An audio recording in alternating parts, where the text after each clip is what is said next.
الله بن عمر بن الخطاب أي ويمد الطفيل وعد النمر سوق غير رعمانته والراعي هذا مالك لو كان سوق غير نمر والراعي هذا مالك صدحات والراعي مالك أفراد بود حق النفريسي يا ابن عمر هي هل كان فريسو هي سوق مال والبوا كورا عواد نجيسا بداعتك سو يبسن ميسد مال نفريسين ميسد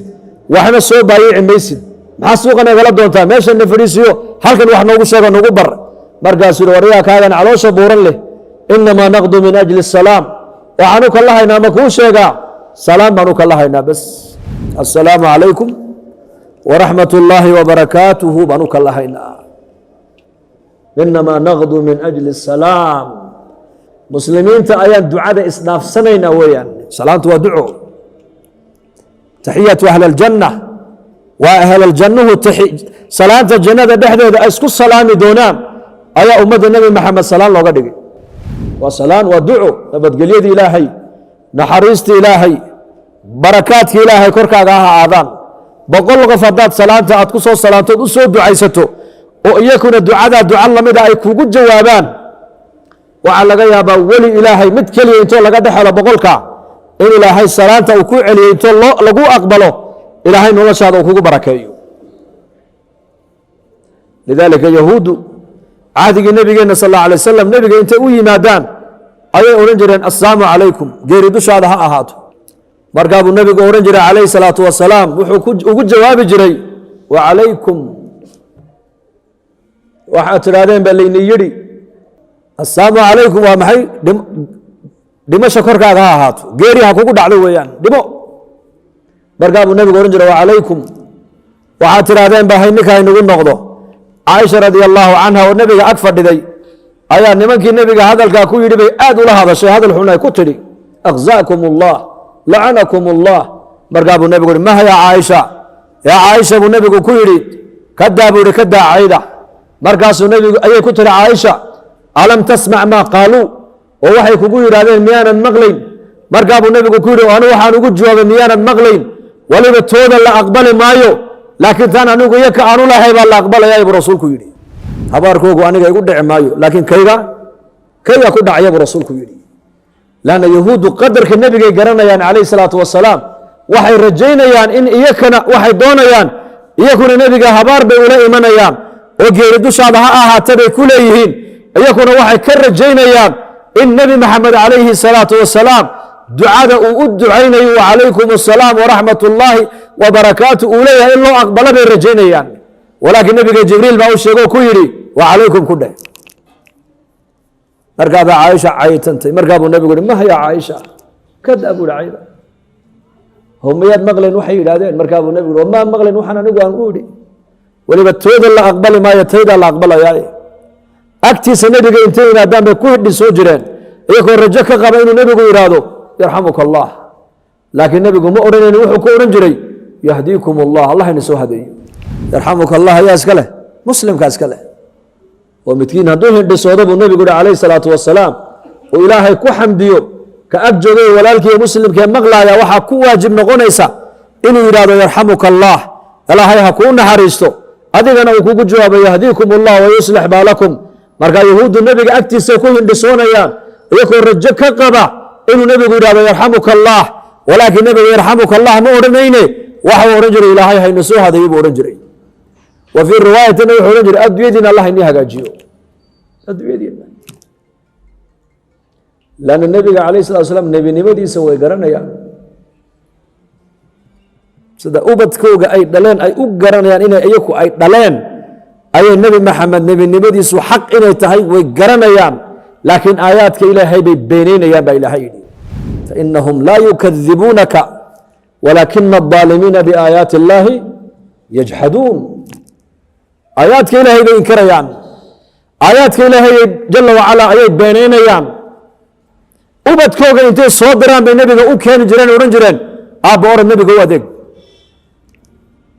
orad nebigu ha kuu duceeye u adeeg hulaam ayuu nin yahuudiya nebiga u soo diri jiray markaa buu nebiga u adeegi jiray yarkaa yar sal alla alay slam u adeegi jiray nebiguna waa u ducayn jiray mar walba laanna nebigeenu naxariis socota buu ahaa safar buu nebigu baxay uu soo noqday yarkii buu waayey markaasaa lagu yidhi ya rasuul ka yara uu bukaa markaa buu nebigu uu socday calayhi salaatu wasalaam aqalkii uu ka yarjiifay buu nebigu galay xagga madaxa agteedu nebigu ka fadhiistay markuu arkay yarkii aad u xanuunsan ayuu nebigu ku yidhi yaa ghulaam wiilkan yarow iska soo islaam markaa buu yidhi aabbihii buu sidaa u eegay ila aabbihii bay isog yihiin mogta kii yaraa aabbihii baa ilaahay ka dhawaajiyo yidhi adic abalqaasim hadalkiisa maqal yeel hadalkiisa markaa buu kii yaraa ashahaad laa ilaaha ila allah muxamadun rasuulu llah dadna markaa buu ka soo baxay nebigu gurigii isagoo leh alxamdu lilaahi aladii anqadahu bi min annaar naftii baa ka dhacday kii yara markiiba ilaaha waxaan ku mahadinayaa buu nebigu uri yarkaa yar sababtayda naartii kaga badbaadiyey baa mahadla buu rasuulku yidhi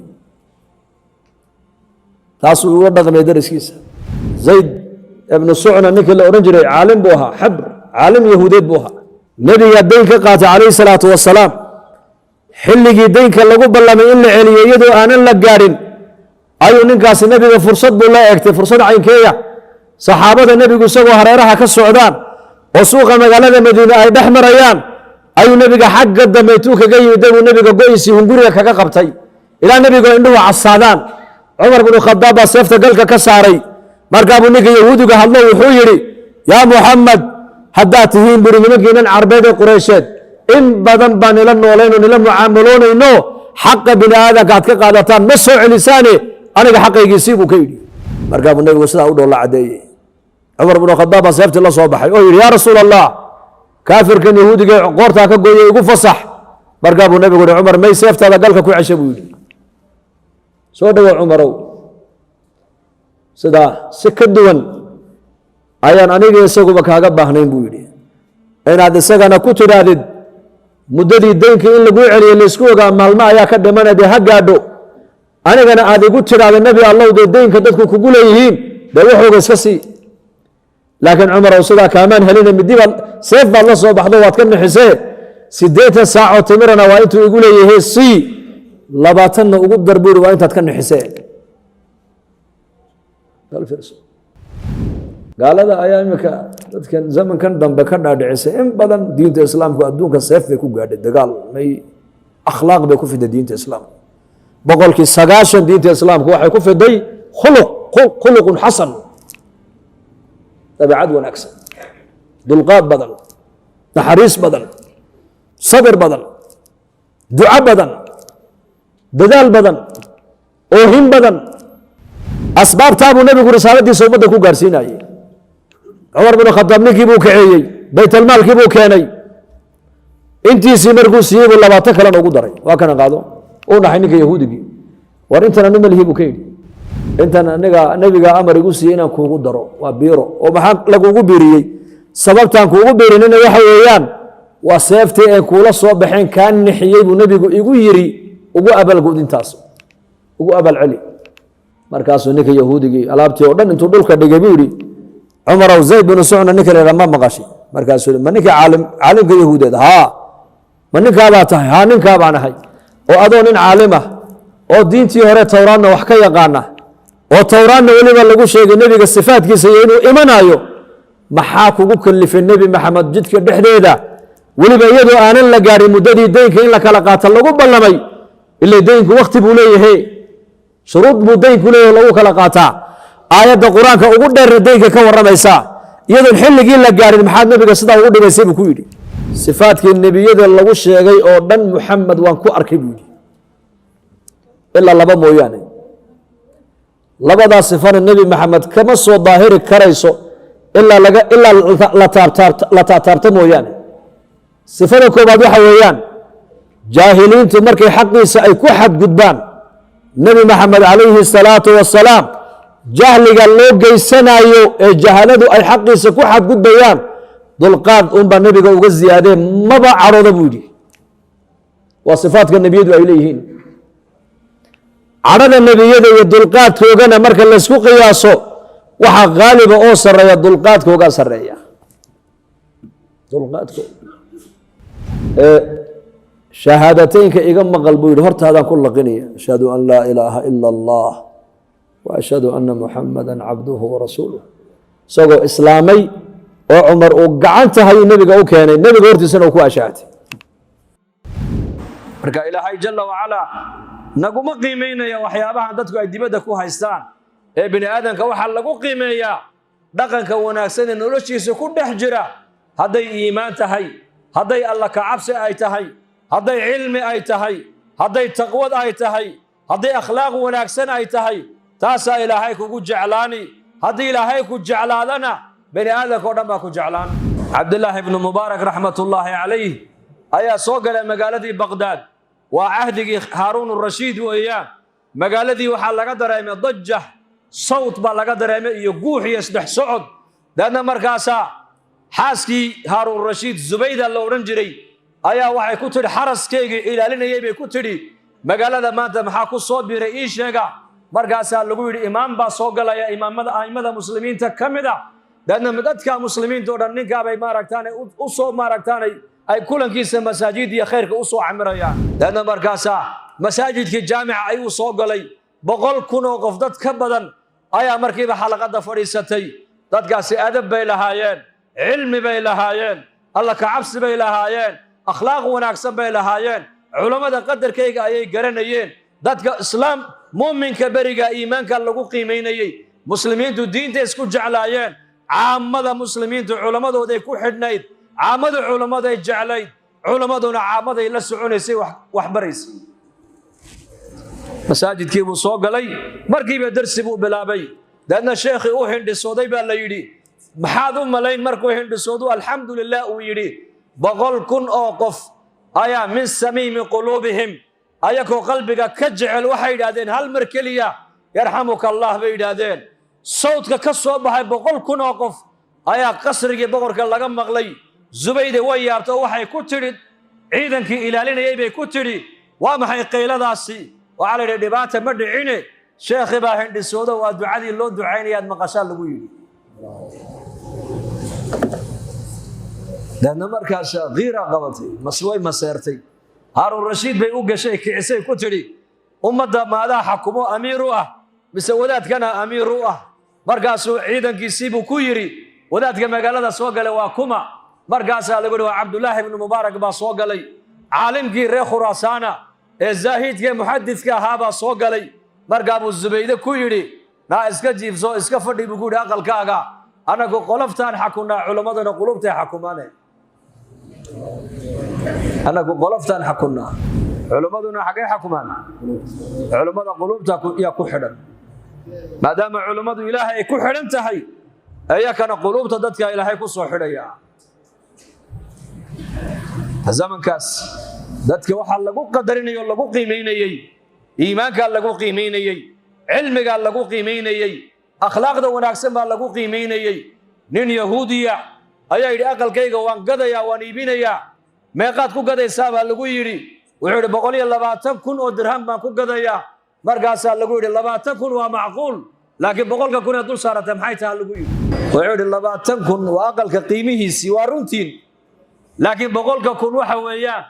waa darisnimada aad la darsaysaan Abdullah ibn Mubarak baa daris la ahay marka darisnimadiisa ayaa ku iibinaya 100,000 buri 100,000 wallahi la yu'min wallahi la yu'minu wallahi la yu'min qila man ya rasul Allah qala man la ya'manu jaruhu bawa'iqah nabigu alayhi salatu wassalam saddex jeer buu ilaahay ku dhaarto wuxuu yiri wallahi baa ku dhaartay iimaan male wallahi baa ku dhaartay iimaan male ilaahay ma rumayn wallahi baa ku dhaartay iimaan male ya rasuul Allah waa ayaba lagu yiri qofkaasi waa qofka jaarkiisu sharkiisa ay ka nabad gali waayaan qofkaasi ilaahay aakhira ma rumayn rasuulku akhlaaqda wanaagsan sidaas loo kala iibsanayay dadka akhlaaqda wanaagsan darisnimadooda dadka dhaqanka wanaagsan ee ilaahay ku xidhan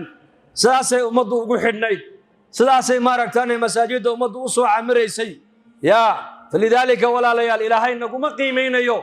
qabiil ilaahay bini aadanka kuma qiimeynayo haddii qabiil lagu qiimeynayo cid abaalahab nabi maxamed adeerkii buu ahaa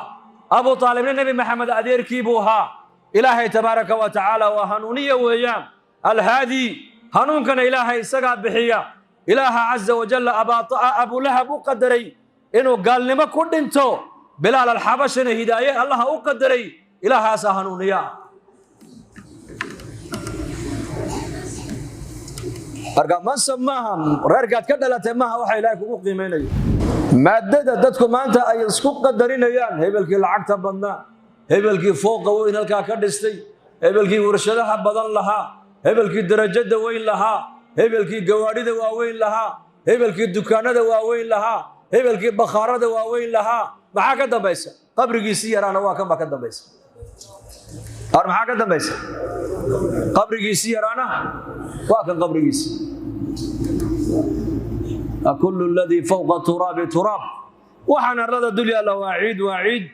عيدنا وكنا غنيان دلك وعيد أقلد وعيد قوارد وعيد أدق عيد باتهاي لعقت وعيد دركاق وعيد عنداد وعيد داره وعيد قصورت وعيد دتك الدنيا سوء عمري إن بسوق المقالة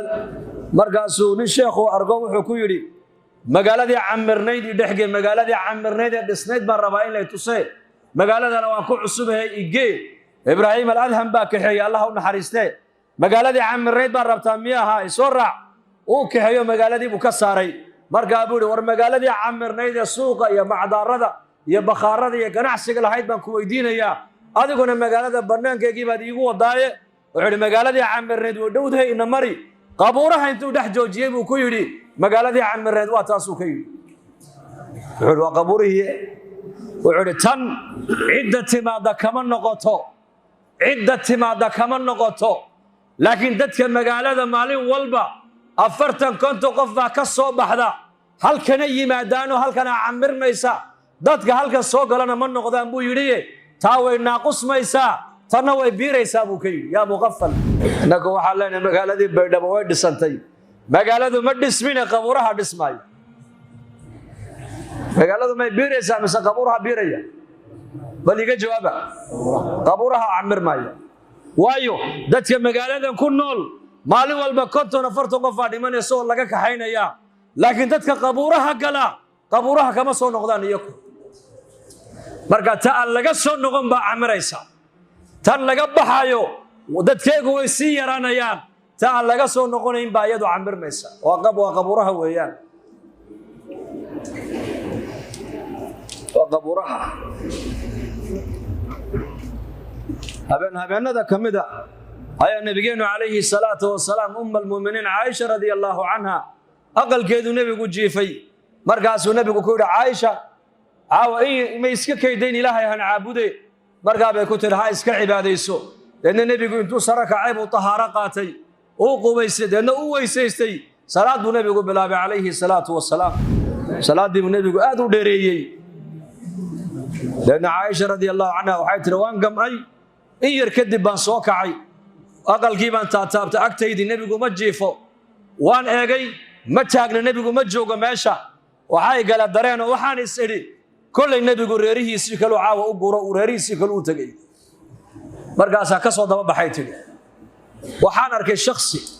qabuurihii baqiic dul taagan oo ooyayo oo ducaynaya markaas aan gadaashiisa nabiga fadhiistay markaas aan fikiroon isla Allah Aisha waad ceebowday maanta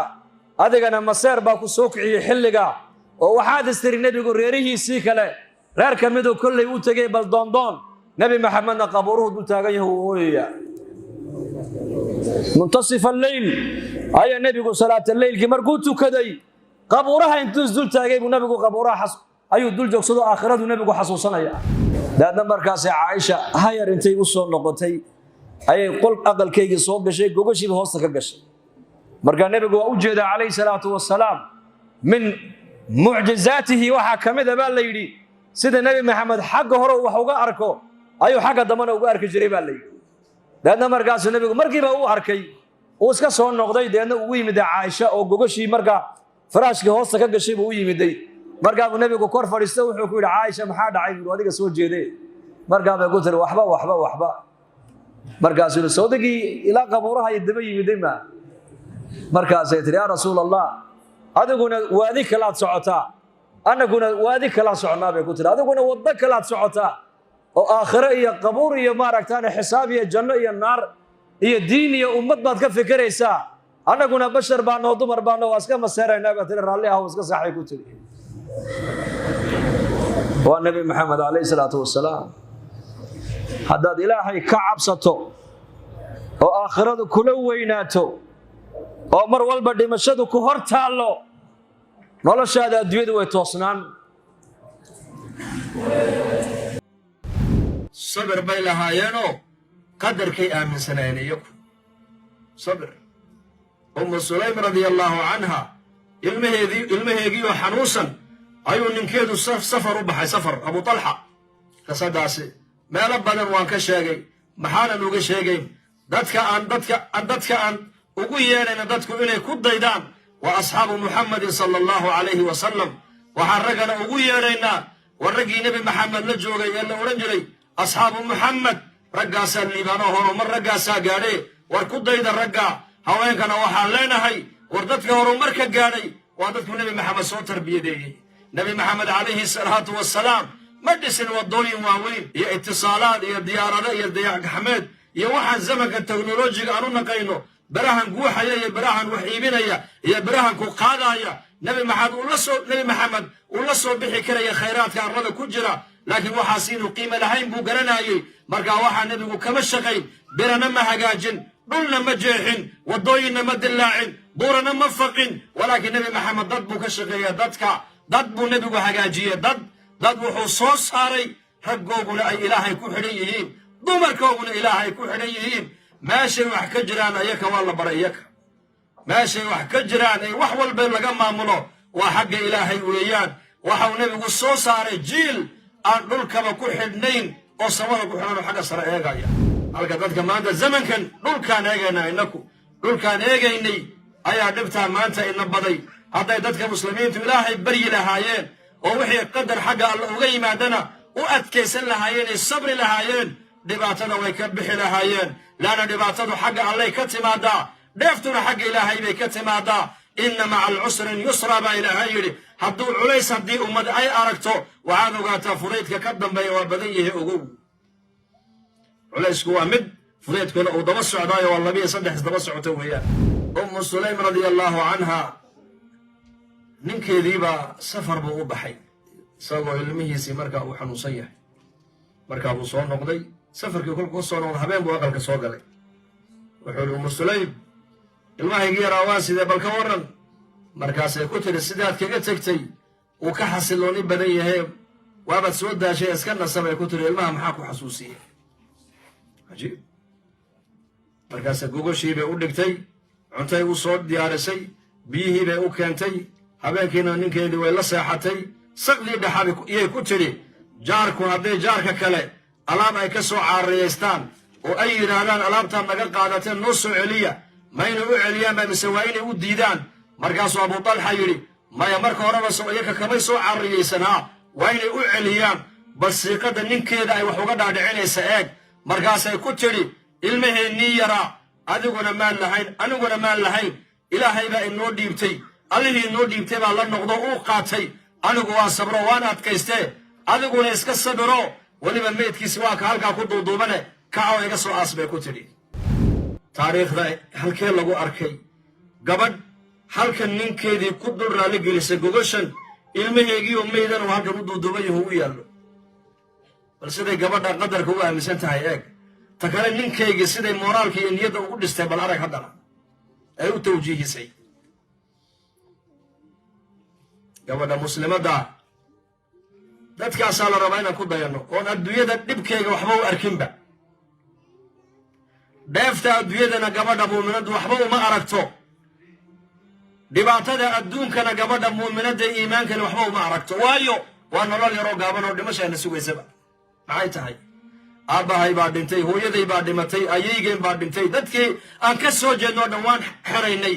waan dhaadhicinay alam najcal ilarda kifaata axyaa'an wa amwaata baa ilaahay yidhi miyaanan dhulkan bini aadanka aan ku fillaysiin waan ku fillaysiinay hadday wax garanayaan weeyaan kuwa dhintayna arlada caloosheeday ku jiraan kuwa noolna arlada dusheeday socdaan baa ilaahay yidhi wixii dad inaga horreeyey oo dhan waan dhaadhicinay adiguna maalin baa tareenkaad ka dhaadhici doontaa marka gabadha muuminaddu dheefta hadday aragtana ma qooqdo ma kibirtee ilaahay bay ugu shukridaayo ilaahay bay ugu dhowaataa dhibaato hadday aragtana ma argagaxdo ma quusatee way sabirtaa way adkaysataa qadarkay aaminsan tahay ayadana ilaahay bay ugu dhowaanaysaa taana allah ina fahamsi qaabkay ninkeeda u soo dhowaysay baa cajiib ahaa habeenkaas cajiib hooyo weeyaan waad naga qalbi jeclisan tihiin waad naga naxariis badan tihiin ilaahay baa naxariistaa inagu abuuray ninka waxaan xasuustay dalkaa intaan socdo inta hooyee fariin ii soo daratay ubadkii baa layga qaatay ii soo ducee ubadkiiba jeel igaga jiro xabsu daa'im lagu xukumay ii soo ducee runtii tiro ma leh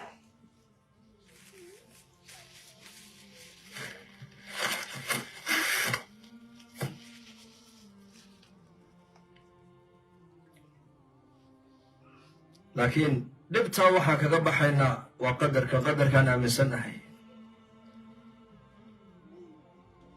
nu'min biqadaa'ihi wa qadarihi jalla wacalaa wixii ilaahay nagu xukumayna raalli baan ku nahay wixii ilaahay noo qadarayna raalli baan ku nahay gabadha muuminadda waa inay noqoto gabadh saabirad oo sabir badan oo adkaysi badan dhimashadana ilaahay baa qadaray dhalashadana ilaahay baa inoo qadaray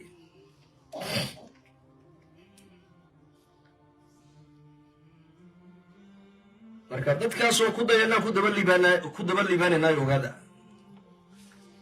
horumarku ma aha noloshan sidaa dadku ay u fahamsan yihiin ma aha waad aragteen dadka dhulkan aad ugu timaadeen innakoo sheeganayna dhulkeennii dhibaata inay ka dhacday oo soo qaxay ayaad haddana aragteen dadka aad u timaadeen inaad ininku ka dadnimo fiican tihiin ka nolol fiican tihiin ka farxad badan tihiin oo aad weli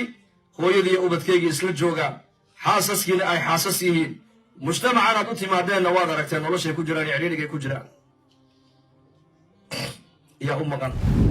gabadha muuminadda markaa waa inay noqota gabadh saabirada oo muxtasibada abu talxa radia allaahu canhu intuu kacay ayuu nebigeenna u tegay calayhi salaatu wasalaam qisadiibuu u sheegay u yidhi gabadhii umu sulaym ilmahaygii oo dhintay xalay intay iga qarisay saqdhaxa ii sheegtay ilmihiinna maaragtaane wuxuu dhex jeefaa maaragtaane gurigu ii dhex yaallaa maydkiisii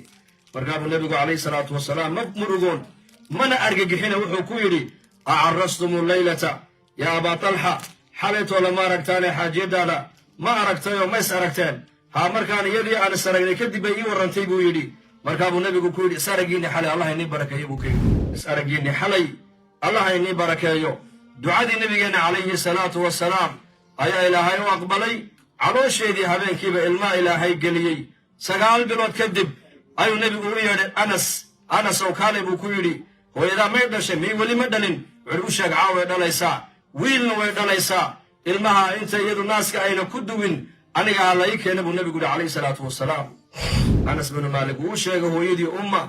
yaa umma hooyoy wiil baad dhalaysaa nebigaa soo sheegay calayhi salaatu wasalaam warka nebi maxamed uu sheegayo maahayn aalad waxa sheegtay ogow waa war saadiqu lmasduuq wamaa yantiqu cani ilhawaa in huwa ilaa waxyun yuuxaa callamahu shadiidu lquwa duu miratin fastawaa nebi maxamed calayhi salaatu wasalaam waxa uu sheegay waa waxyi weeyaan maadaamuu nebi maxamed kalaamkiisu waxyi uu yahay ummu sulaym habeenkii waxay diyaar u tahay inay dhalayso wiil weliba ay dhalayso timirta cajwada la yidhaha bay u diyaarsatay markay wiilkii ay dhashay bay ku tiri anasow qabo maradii intay ku duubtay qayd ku laabtay u dhiibtay timirtaa cajwadana nebiga u geebay ku tiri oo iigu raacay timirtii baa nebiga loo keenay calayhi salaatu wasalaam iyo wiilkii yaraa timirtii buu nebigu afkiisa intuu geliyey ayuu dhareer buu ka dhigay dhareer markaasuu nebigu yarkii yaraa buu afka ugu shubay afkiisa fasamaahu cabdullaahi buu nebigu u bixiyey sufyaan binu cuyayna waa nin culummadii culamaa'ulxadiid ka mid ahaa raximahullah waxa uu yidhi wiilkii yaraa oo waxaa la arkay 9 wiiloo culumu dhalay baa la yidhi isaguna markii dambe ilmo barakaysan buu noqday limaada muxuu u barakoobay gabarh barakaysan baa dhashay nebi barakaysan baa habeenku caloosha ku dhacayna u duceeyey nebi barakaysan baa dhabtiisa ku qabtay nebi barakaysan baa magaca u bixiyey nebi barakaysan calayhi salaatu wasalaam ayaa qandhuuftiisii afka u geliyey markaasuu dhalay ilmihii 9 wiiloo culamaaya ayuu dhalay baa layidhi maxaa keenay nicmadaas sabirkii baa keenay dulqaadkee dulqaad adkaysigee adkaysatay baa keenay innakuna wixii ilaahay noo keeno waa aaminsannahay qadara waa sabraynaa waa inaan diinteenna istiqaamo ku yeelanoo sabirno dhalashaduna waa amar ilaahay inuu qofku dhasho waa amar ilaahay inuu dhintona waa amar ilaahay amarka ilaahayna bini aadamku kama baxsan karaan laakiin intaad dhimashadii dhalashada u dhaxaysa ayaa la doonayaa inaad noqoto gabadh muslimada oo mu'minada oo ilaahay taqaano ilaahay raalli gelisay marka diintooday la baxsanayeen siday u badbaadiyaan iimaankooga islaamnimadooda suhayb ar-ruumi radiyallahu anhu ayaa markuu hijroonayay ardulxab markuu hijroonayay madiinata almunawwara nimankii mushrikiintu dhexda u galeen markaasay ku soo baxeen nin maalqabeen buu ahaa suhayb radiyallahu anhu abaa yaxya waxay ku yidhaahdeen suhaybow adigoo sacluuka oo faqiira ayaad magaalada maka noogu timiday waxaa dhaqaale eed maanta haysatana magaalada maka dhexdeeda ayaad ka samaysay ma waxaad doonaysaa dhaqaalihii intood qaadid maka dhexdeeda aad ka samaysay inaad madiine la tegtid may dhaqaalaha ma qaadan kartid baa lagu yidhi waa ku dilaynaa wuxuu yidhi waad idilaysaan laakiin anna waa nidili buuhi anna waxuunbaa niga dili ogaada buuhi dagaalkaan aqaanaa buuhi nin waxaan ahay ruumiya leebka sida loo gana ayaan aqaanaa haddaad iddishaan waad iga tiro badan tihiin laakiin anna rag baan galaafan buu ku yidhi haddaad dhaqaalo uun doonaysaan dhaqaalaha anaa ayni siin buu yidhi lacagtaydii oo dhan waa ni siin intaan watana gacantaan iniga saari magaalada maka een ka soo baxay wixii dhaqaale meel yaalayna waa nii tilmaami laakiin dariiqaa ii bannaya buu ku yidhi dariiqaas waayo nebigaygii moxamed calayhi salaatu wasalaam iyo saxaabadaydii baan ka daba tegayaa iimaankayga iyo diintayda ayaan ilaalsanayaa iimaankayga iyo diintayda wax walba aniga igala qiimo badane dariiqaa ii bannaya buu ku yidhi hanmare agtooda diintaa qiimo leh agtooda maxaa qiimo lahaa iimaanka lacagtu qiimo ma leh waa hagaag bay yidhaahdeen lacagtii buu gacanta ka saaray waa kana qaata magaalada makana madaxweynaha lacag baa igu aasana ka soo faqday buur halkaana kala soo baxa laakiin wadada ay banayay buu ku yidhi rasuulkaygii baan u tagay calayhi salaatu wasalaam ومن يهاجر في سبيل الله يجد في الأرض مراغما كثيرا وسعة ومن يخرج من بيته مهاجرا إلى الله ورسوله ثم يدركه الموت فقد وقع أجره على الله هجرة أسعدان هجرة مؤبدة ماها هجرة يرو وقت يرو كوبان انتي مقنادان أي مقالة مكة كسو نغنيان ماها وهجرة مؤبدة أقلدو دي بيكتغيان بيروه دي بيكتغيان تجارة دي بيكتغيان قرابة دي بيكتغيان وحي دورتين إلهي رسول جيسي دورتين wixii oo dhanba uu siiyey wadadii bay u baneeyeen markaas uu socday hal saaca gudaheed ayuu ahaa nin qaniyo malqabeena saacad kadibna wuxuu noqday nin faqiir uu noqday isagoo faqiir ah oo gacantiisa shilin ku jirin ayuu magaaladii madiina soo galay baa la yidhi ayaa soo dhaweeyey nabigeena maxamed calayhi salaatu wasalaam oo muxuu nabigu ku soo dhaweeyey rabixa albaycu ya abaa yaxya ربح البيع أبا يحيى بيعك قناعسك هذا إلهي لقى شيء واتكمع عشتي ونبي وكيد ما انت لأن اختبار بوها اختبار إلهي الرسول كأردنع يا الدوية ذي أردنع كلا دورة بيهيد لأن إلهي عز وجل وحو كل إلهامية صحابي قاس inuu yiraahdo lacagtu qiimo ma leh qaata laakiin nabiyullaahi maxamed baan ka daba tagay faraha iga qaada wadada ii banaya imtixaan dadna markaasuu nabigu leeyahay rabixa albaycu abaa yaxya baayaca mushtarka maanta ilaahay adiga ilaahayni dhex maray waad ka macaashtay buu nabigu yidhi calayhi salaatu wasalaam yaa u sheegay nabiga qisada dhacday waxyi baa nabiga loogu sheegay waxyi meesha qadiyadu ay ka dhacayso waa makay u dhaweyd teleefoonadan zamankan aan haysanay aalaadkan aan ku wada itisaalayna sariica wixii oo dhan baa adduunyada markiiba u gudbinaya ma haysan laakiin jibriil baa nabiga ku soo dego uga waramaya wa min an-naasi man yashri nafsahu ibtigaa'a mardaatillah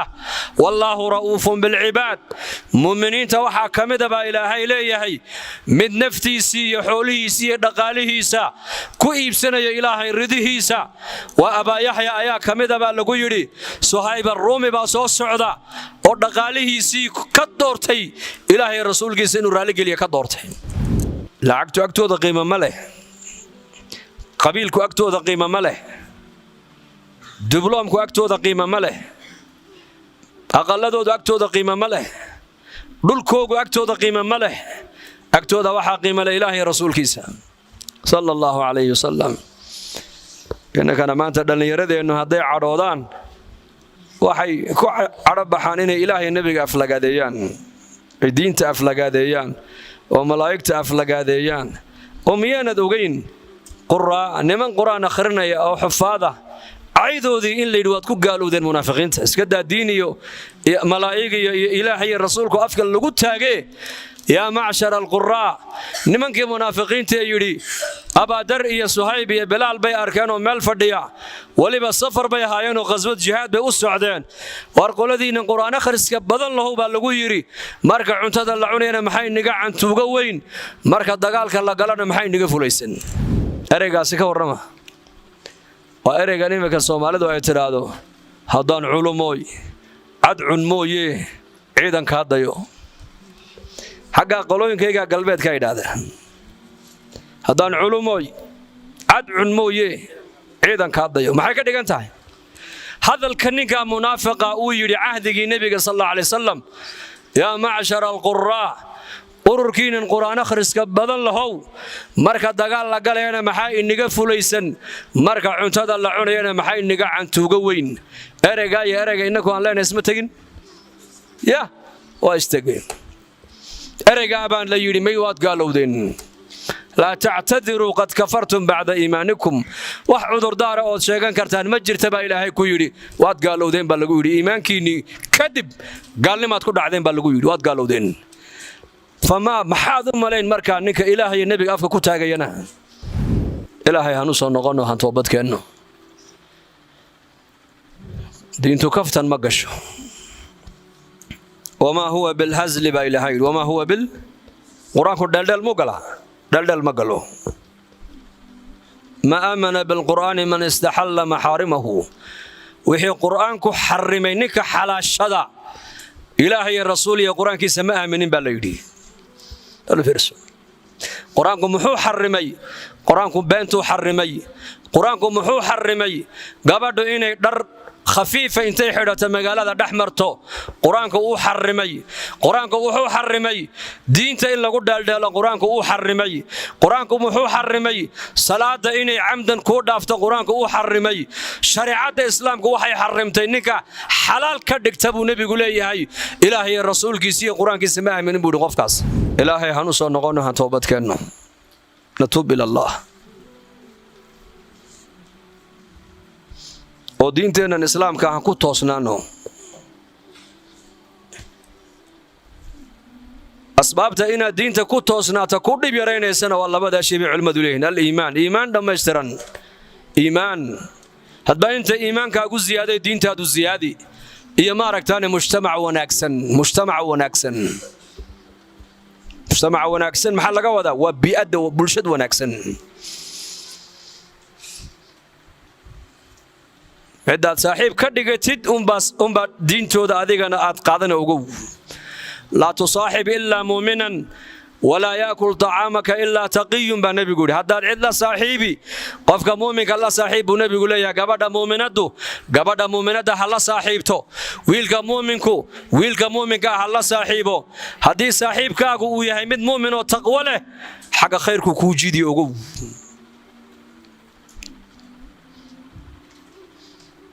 ولا يأكل طعامك إلا تقي بالنبي يقول هذا وحبحين سيدنا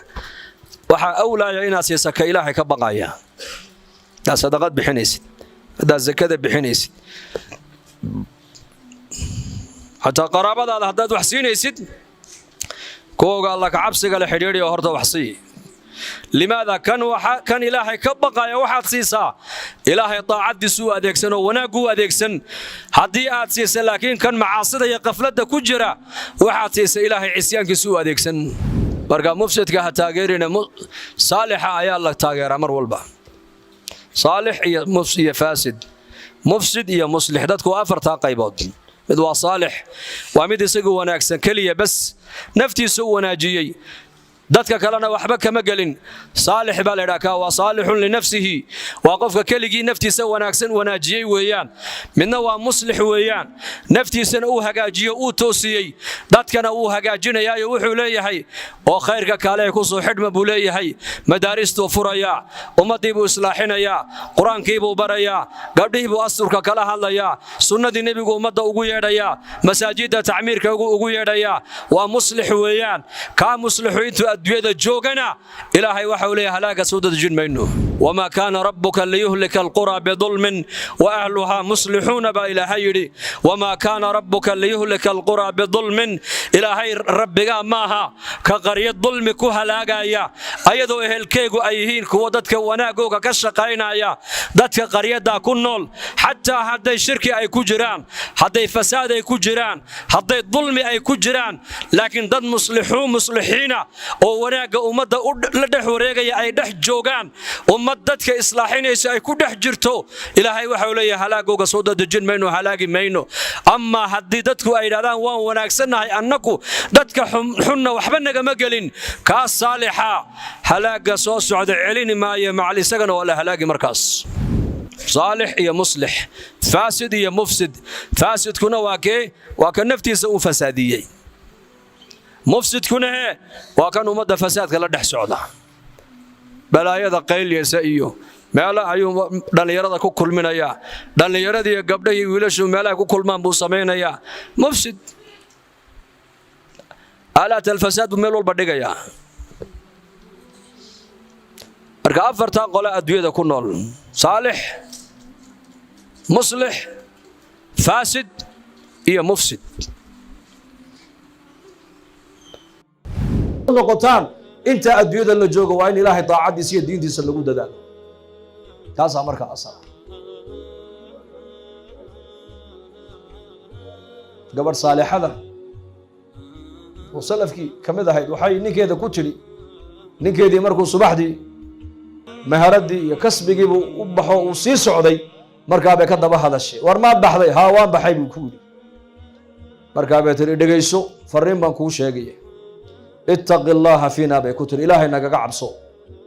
alla nagaga baq. aniga ilmahayagaas, aniga carruurteedaas gaajada adduunka waan u sabraynaa,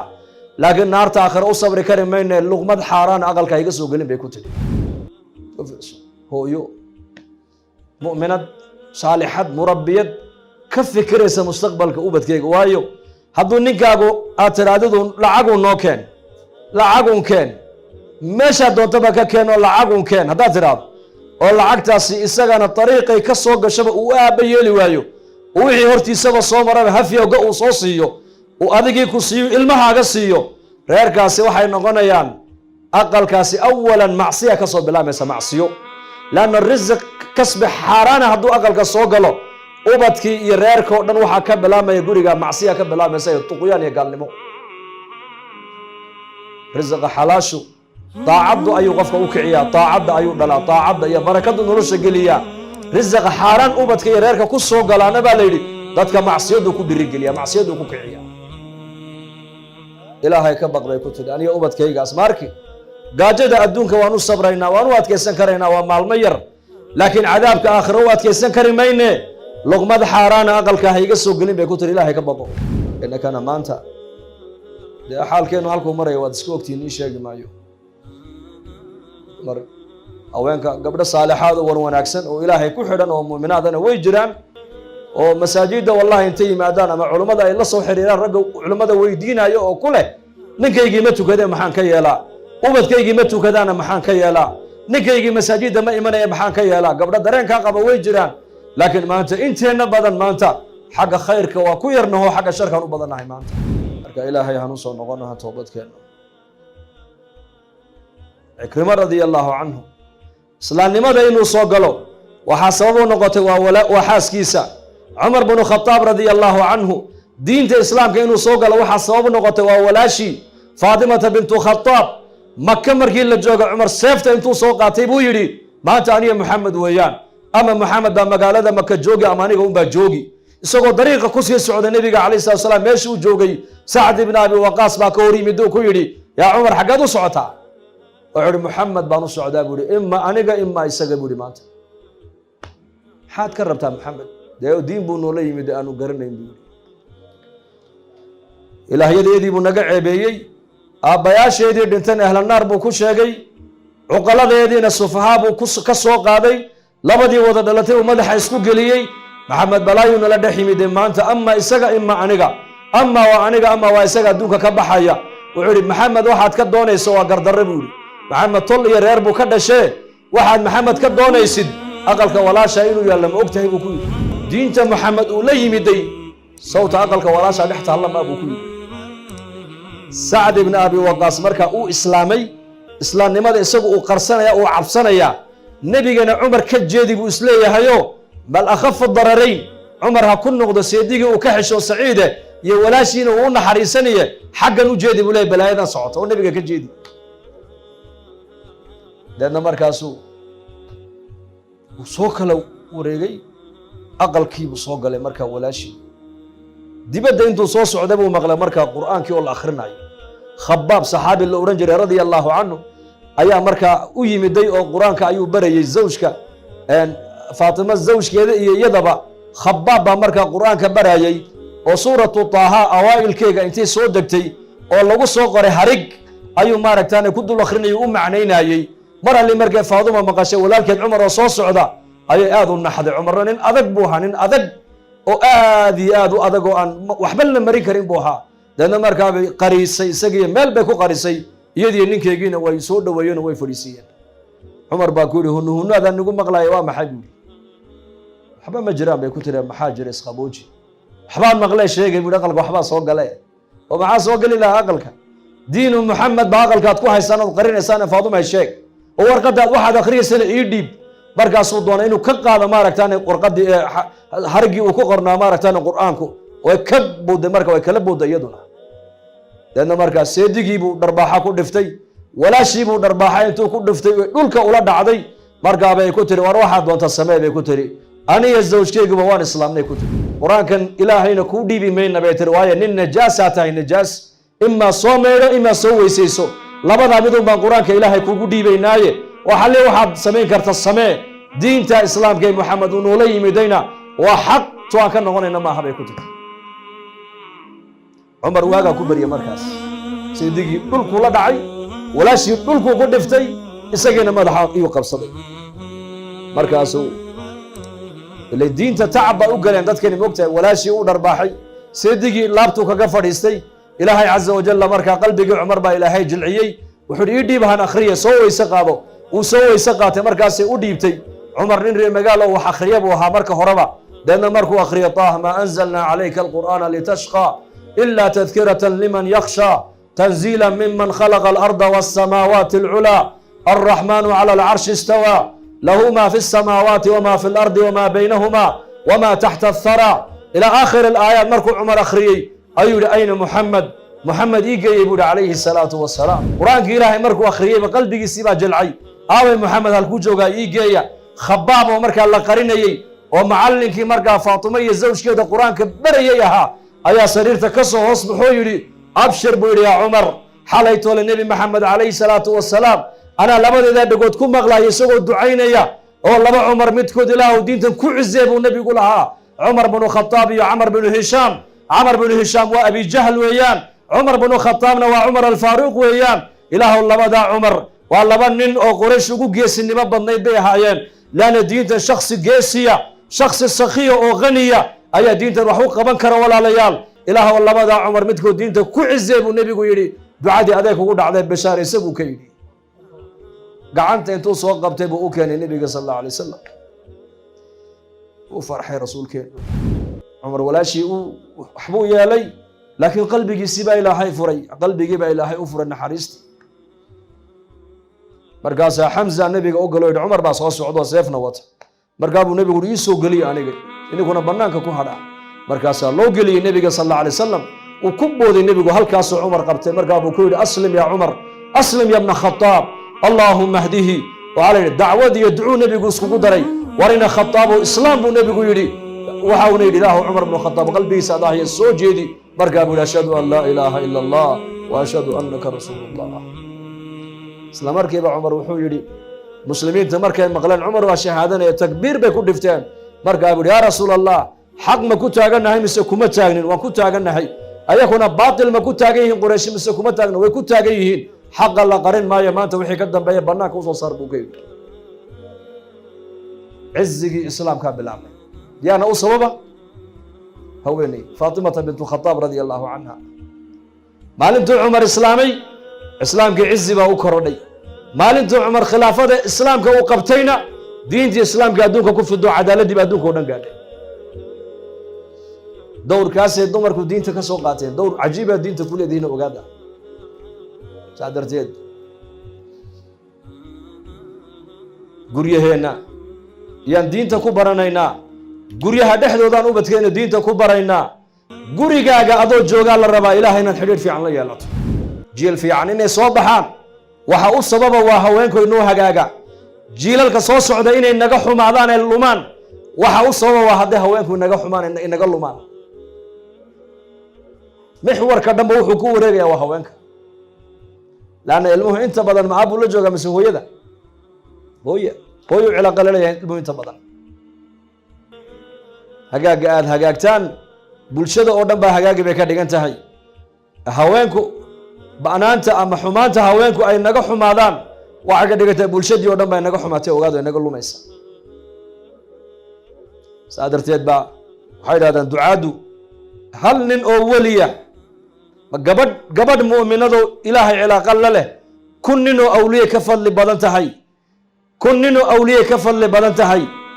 kun gabadh mufsidada oo faasidada oo bannaanka u baxdayna kun nin ayay ka fasaad badan tahay baa la yidhi sidaa darteed guriga adoo joogaa la rabaa inaad diintaada baratid ilmahaagana diinta ku tarbiyadaysa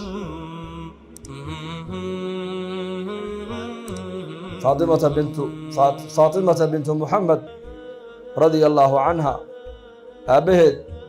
muxamed calayhi salaatu wasalaam baa waalid u ahaa yaa ka sharaf badan gabadhaas maalintay dhimanaysayna dumarkii reer madiine korkooda taagnaa waxay kula dardaarantay korkeeda taagnaa sariir baa meydka lagu qaadayaa markaa sariirta bannaanka loo saaro meydka dhaqdhaqaaqiisa ayaa maaragtaane la arkayaa waxay ku tidhi meydkayga raggu inay arkaan ma rabiye tala keena bay ku tidhi meydkaygaad ku qarin lahaydeen hadda waa bacda mawtihaa bay ku leedahay yaanan meydkayga dhaqdhaqaaqiisa la arkin innagana maanta haweenkeennii waxa suuqyada fadhiya ee wax iibinaya waa gabdhaheennii waa la yaabay dee nacashkan unbaa naqaana annaku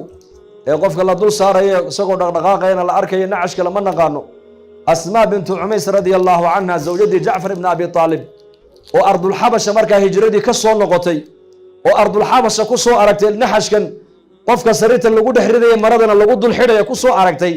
ayaa tilmaamtoo tiri nacash caynkaasaan ku soo arkay ardulxabasha markaabay tiri cali iyo inamadayda iigu sheega kaasoo kale aniga hala ii sameeyo hala ii diyaariye kii baa loo sameeyey cali iyo xasan iyo xusein zawjkeedii iyo inamadeedii iyo kaa maydhay cali baa maydhay faatima oo inamadeedaa maydhay iyo kaa qaadoo laxashka ku dhex riday iyo kaa marada ku dul xidhay kolkaasay bannaanka ula soo baxeen iyadoo meelna ka muuqan markaasay dumarkii reer madiina u ducayn jireen ee odhan jireen faatuma ilaahay qabriga ha u nuuriyo adduunka dusheediina wayna astureen ahlalbeytka nebigu nebi maxamed reerkiisu sida gabdhuhu loo asturan wayna bareen annakoo dhinsanna meydkayga way noo qarisay tiri faatuma nebigoo lagu daydo dhallinyartu waxay u arkaan inay tahay dib u socodnimo waxay u arkaan mutaakhir rajciyun dib u socod dib u noqod bay u arkaan may inaad adu hore u socoto iyo inaad dib u socoto waa la kala arki doonaa فسوف ترى إذا انكشف الغبار أفرس تحت رجلك أم حمار صدح دلنيرو متعلمين أو دلنيرتا جامعة لها دكتا أيا أودي دون وتا أو دتك بدها كشقيستو ناخودا أيا كوير هذا المعنى دون هذا نجا كره بدوين تنور عدل ومحاتهين صياحين دلحيستيال بنا ومثل مركز دونتي كوهشيين فلان دونتو بريغا واتي كو سocon jirtay qoriga dabaylaha sharaaca lagu wada jiray xagga dabaysha loo wicin jiray reer barbariya yaqaana iyo reer Jabuuti doonyaha dadna markaa saddexdii dhalinyartii odagii bay wareysteen ku yiraahdeen adeer kani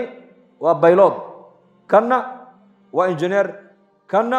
waa dhakhtar adigu laakiin yaraantaadi maxaad baratay markaas anigu sida loo dabaashaa bartay ku qosqosleeno waxay ku yiraahdeen ضيعت نصف عمرك وحسن ما تعليم با يرانت هذه واسكا سو عيارتي ادغو markaas la yaabay sida ugu jahzaasan kan waa baylod diyaaradu ka xaya kan waa dhakhtar hal kan waa muhandis yabni al-imarat qusur buu dhisa adigu dabaal mashaqa تعليم ba markaas uu yar jarrabay markii barigi ay uu ka qarsoomay ee badweyntii ay joogaan ayaa bad way kacday markaa way kacday bad saas uu sabaysay markaas odagii indha kale yeesho u shiibu iska dhigayo markaa biyihii ku soo jeesto wuxuu yiri doontu gacanteeda kuma jirto hal mar saddexdii dhalinyaradii maxaa bedilmay nin dhalinyaro ah oo noloshii hadda ay u bilaamayso jaamacadii ka soo qalin jabiyay oo badweyntii isagoo maraya la yiri markabku u qarraqmay bal ka waran markaas hal mar kaliya dhalinyaradii wajigii baa bedilmay ilintii baa ka daadatay way qayliyeen markaas uu ku yiri markaan nigu yiri yaraantaydii dabaasha ayaan bartay haddaad igu tiraadeen cimrigaagii yaraanta waad soo dayacday anna waxaan ilaahay maanta cimrigiinii baad dayacdeene adigana beeloodnimada ku bax adna injineernimada ha ku badbaadiso adna dhakhtarnimada ku badbaad anoo dabaashaydii baan bilaabayaa buu yiri waa mithaal yani haddaad u arkaysid nabi maxamed calayhi salaatu wasalaam hadyigiisa iyo ku dayashadiisa aan u arkayna dib u socodnimo inaan dib u noqonayna haddaad u arkaysid maaha waxa xaqiiqadu maanta ay caddaan doonto maalinta aad adduunyada ka intiqaashid ayaa la garan doonaa keebaa dib u socod ahaa keebaa hore u socod ahaa lidaalika sunnaha nabigeena calayhi salaatu wasalaam ayaan ku far adeegaynaa alxamdulilah ininku dadkiinan masjidka soo camiray dadkii khayrka jeclaa baa tihiin dadkii diinta danaynaya baa tihiin dadkii nebi maxamed jeclaa baa tihiin runtii waxaad u fadhidaan masjidka waa jacaylo ilaahay iyo jacaylo nebiga aad u qabtaan maalin ayuu nebigu arkay asxaabtiisii markuu nebigu weysaystay biyihii jirhkiisa ka daadanayey ayay gacanta hoos dhigteen markaabay isku masaxayeen oo ka barakaysanayeen sala allahu calayhi wasalam markaabuu nebigu yidhi maxaa sidan u samaynaysaan ii sheega ila nebiga wax jirhkiisa wixii ka baxoo dhan saxaabadu dhulka uma ogolaanayn tintuu iska xiiray way qaybtameen qandhuuftuu tufay gacan nin bay ku dhacday wejiguu marsanayey kaa qandhuufta nebiga haleelay ee wejiga marsaday mid baa dul joogo isagana kasii marsanaya oo dharkiisa ku masaxanaya maradii nebi maxamed uu xidhay saxaabigii yidhi nebi allow ma axsanahaa alla maradu qurux badana waan u baahanahay isii waan ku siiyey buu nebigu yidhi ii kaadi aqalkii buu nebigu ku noqday intuu soo saaray go'ii ayuu laalaabo ninkii buu siiyey saxaabadu ninkii way qabsadeen wallaahi ma axsantay bay ku yidhahdeen maad wanaajin waad arkaysa nebigu marada inuu u baahnaayo markii hadiyadda loogu keenayba waa kii aqalka galee soo xidhee maxaad u weydiisatay nebiga waad og tahay nebiga wax lama weydiisto haddii la weydiistana ma yaqaana nebi maxamed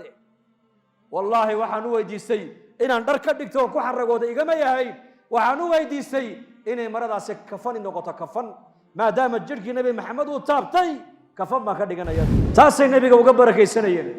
maradiisii qandhuuftiisii biyihii jirhkiisa ka daatay ayay ka barakaysanayeen saxaabigii markii biyihii nebiga ka daatay hoos dhigtaa gacmaha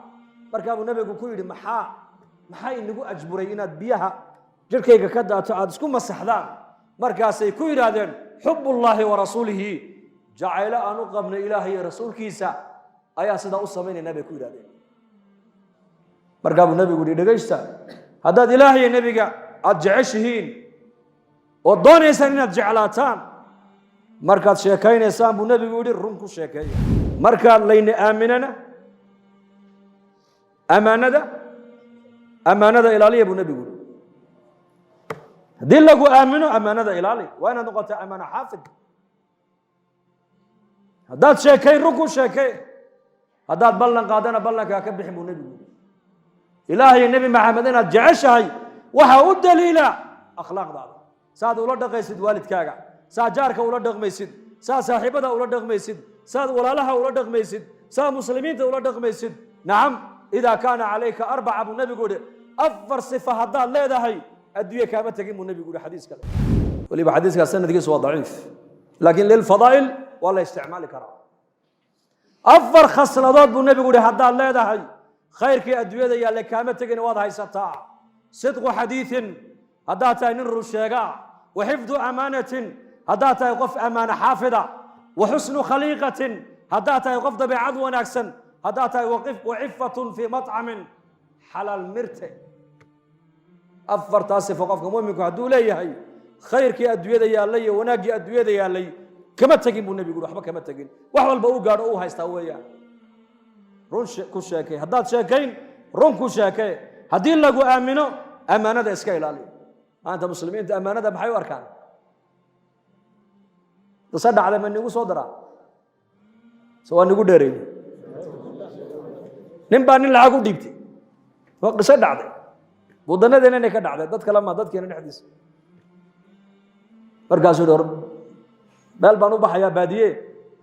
baankana anu akoont kuma lihiyo nin iska waxaan ahay wadaadee lacagta ii xaji buu ka yidhi marxaba uu soo noqday wuxuu arkay ninkii oo maqaaxi weyn intuu furtay ka shaqaynaya maqaaxidii oo birqaansan oo shaqada ku birqaansan markaasuu salaamu calaykum calaykum u salaamay casarkiiba haddana u soo noqday salaamu calaykum waa ninkoo mashquulsan cishaayigii buu u yimid wuxuu yidhi war dee maxaad ii dhaafdhaafi buu yidhi lacagtii berigaan kuu dhiibtay yaan u socdaaye lacagtaadii waa taa shaqaynaysa waa taa shaqaynaysa war maxaad leedahay lacagtaadii waa taa shaqaynaysa buu war lacagtu ammaanay hayde shuraka manu ahayn ammaanaan kuu dhiibtay waan ku aaminay walaa lacagtaydii si markaas oray soo dacweyn makhalkan lacagta lagu qaado maqaaxiyahana dushiisa wuxuu ku qortay innaa fataxnaa laka fatxan mubiina aayaddaa meesheedii ma la dhigay war ma la dhigay ma la dhigay jaadlayaasha kama aragtin tawakaltu cala allahi wakafaa billahi wakiila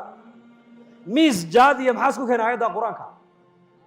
xataa jaadlayaashaad ka dul arkaysaa innaa fataxnaa laka fatxan mubiina qur-aanka meeshiisii lama dhigin hadduu qofku ammaano lahayna buu nebigu yidhi qofka ammaano aan lahayn iimaan ma labu rasuulku yidhi markaa buu nebigu saxaabada wuxuu ku dhiirigeliyey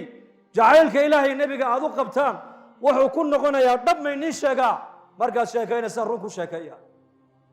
markaad ammaano laynii dhiibtana ammaanada xafida haddaad ballan qaadana ballanka buuxiya buu rasuulku markaa masaajidkaa soo camirnay iyo khayrka aan dhegaysanayno waxay naga tahay waa diin jacayl alla jacayl nebi jacayl bay naga tahay sidaa daraaddeed zamanku waa zaman adag waxaan ku baqanaynaa marka xagga ilaahay fafiruu ila allah xaaladdu waa dhaweeto waad arkaysaan adduunka xaalad yar baa soo martay oo ilaahay waa inaga dabaylaha ilaahay naga raaciya dabaylaha wadannadu xanuunka hayana allaha ka qaada amiin dhahada laakiin dad badan way argagaxeen wadano badan oo muslimiinana masaajiddii bay quful ku jebiyeen yaa muslim hadday dhibaata ay timaado halkee buu nebi maxamed ku ordi jiray idaa xasabahu amrun fazaca ila asalaa hadday nebi maxamed dhibaata la soo daristo salaad buu nebigu gelayey xataa hadduu arka nebigu roob dabaylo wata maskiidku soo galayay uu ducaynayey ilaa uu roobkaasi uu dhaafo dabayshu ay rafacanto nebigu maskiidka kama soo baxay istaciinuu bisabri wasalaa hadday dhibaata adduunyada dusheeda muuminka la soo daristo inuu argagaxo ma aha waa inuu yidhahdo annaku ilaahay baan haysanaa ducaan haysanaa qur-aan baan haysanaa xidhiidhka ilaahay baan haysanaa daawuu mardaakum bisadaqa kiinaynaga bukoodana sadaqada ku duwaya buu rasuulku yidhi acmaashaasuu ilaahay rasuulkiisuna amrayaan daynaan diinta ilaahay qabsanno ku sugnaanno zamankan waa zaman adag waxaa laga yaabaa zamanba zamanka ka dambeeyana in xaaladdu ay sii adkaani doonto in fitantu ay sii ziyaadi doonto ayuha almuslim waxaad ku baxsataa marka ilaahay xaggiisa u baxso insha allah dhahada yaa u diyaar inuu xagga ilaahay u baxsado fafiruu ila allah ilaahay baan ku ordaynaa xaggiisa waxaa kaloon ku ordaynaa diinta ilaahay dadaalkeygaan ka shaqaynaynaa ijtimaaceennii baa inoo soo bisha sebtembar aakhirkeygaa ijtimaaca la rajeynaya in la qabto haddii alla yidhaahdo dee dadaalka diinta insha allah dhegta keliya diinta siini mayne diinta qawlan wa ficlan wa maalan wa waktanba diinta waan siinaynaa yaa u diyaar waa ilaa haddii kale waxaan la mid noqonaynaa ninkii reerka ku soo hoyda martiqaadka loo sameeyey halkii neef la qalayna uu arkayay oo la karinayo markii loo soo dhigayna labadii dhagood baa loo soo dhigay maa la marti qaaday ninka war maa la marti qaaday dee sida ayaana ka dhigine bal insha allahu tacaala ijtimaaca inaan ka soo wada qayb galno oon ilaahay dartii 4 bilood 2 bilood 40 cisho hadba intaan waqti haysana inaan ilaahay dartii u bixinno ayaan niyoonaya bal gacantaa taago waad ogtihiin ummadihii naga horeeyey waxyaabo yar yaroo sidaa usii waaweyneyn marka ummaddan maanta waxa ka dhex socda loo fiiriyo ayaa ummadaha dhan lagu baabi'inay oo lagu halaagayay qawmu Shucayb maxaa lagu halaagay waxaa lagu halaagay wax kale maaha ganacsiga ay maaragtaan qish iyo khiyaano ay dadka maaragtaan kula baayac mushtariinayeen haday wax iibinayaana si sax oo hufan uga iibinay haday wax iibsanayaana mar walba si sax waxba kuma iibsaneen baa leeyahay nuqsaantaas shirkiga waxa u dheeraa baa leeyahay dambiga shirkiga u dheeraa wuxuu ahaa dambigaas inay bani aadankana ay khiyaamaan ilaahayna way khiyaameeyeenoo inna shirka la dulmun cadiim maadaama mushrikiin ay ahaayeen oo shajageed iyo kayn iyo dhir dhagax iyo qoryo ay caabudayeen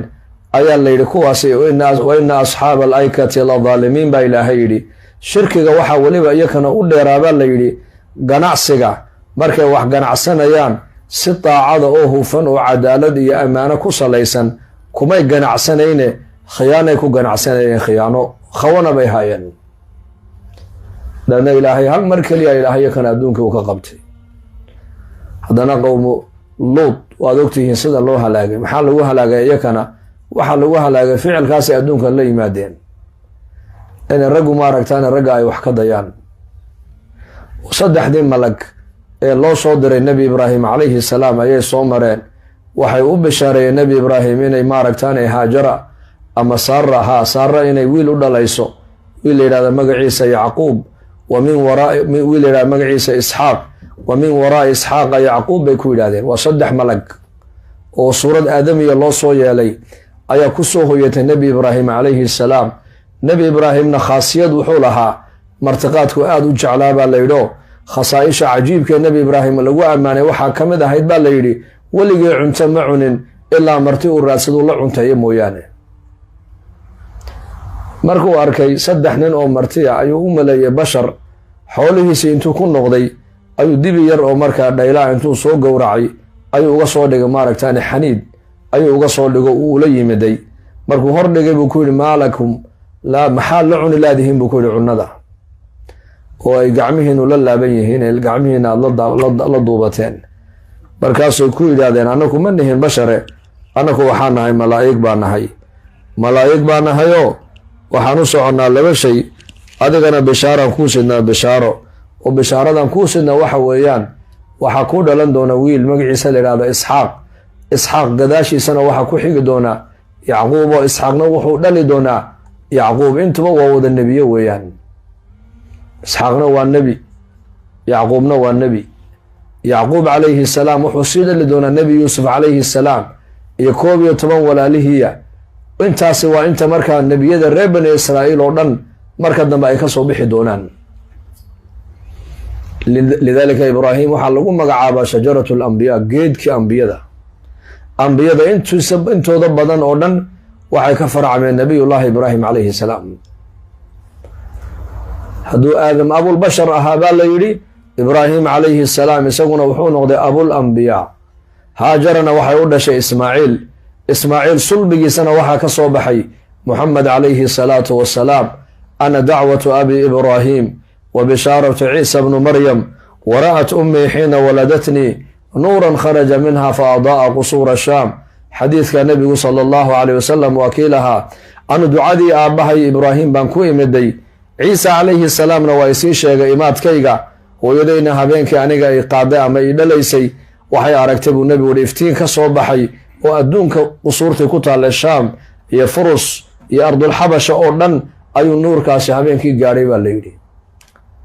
إلى أدونك دادك قالدا بقردا هاي كنولا طواغيتك إلهي كسوكي عابودين هبينك اسبدل باللغا أركي كوي دبك عابودي دبكي وحبا هبينك وأشد موايي ولو البوحي عابودي هبينك اسبدل باللغا دريمي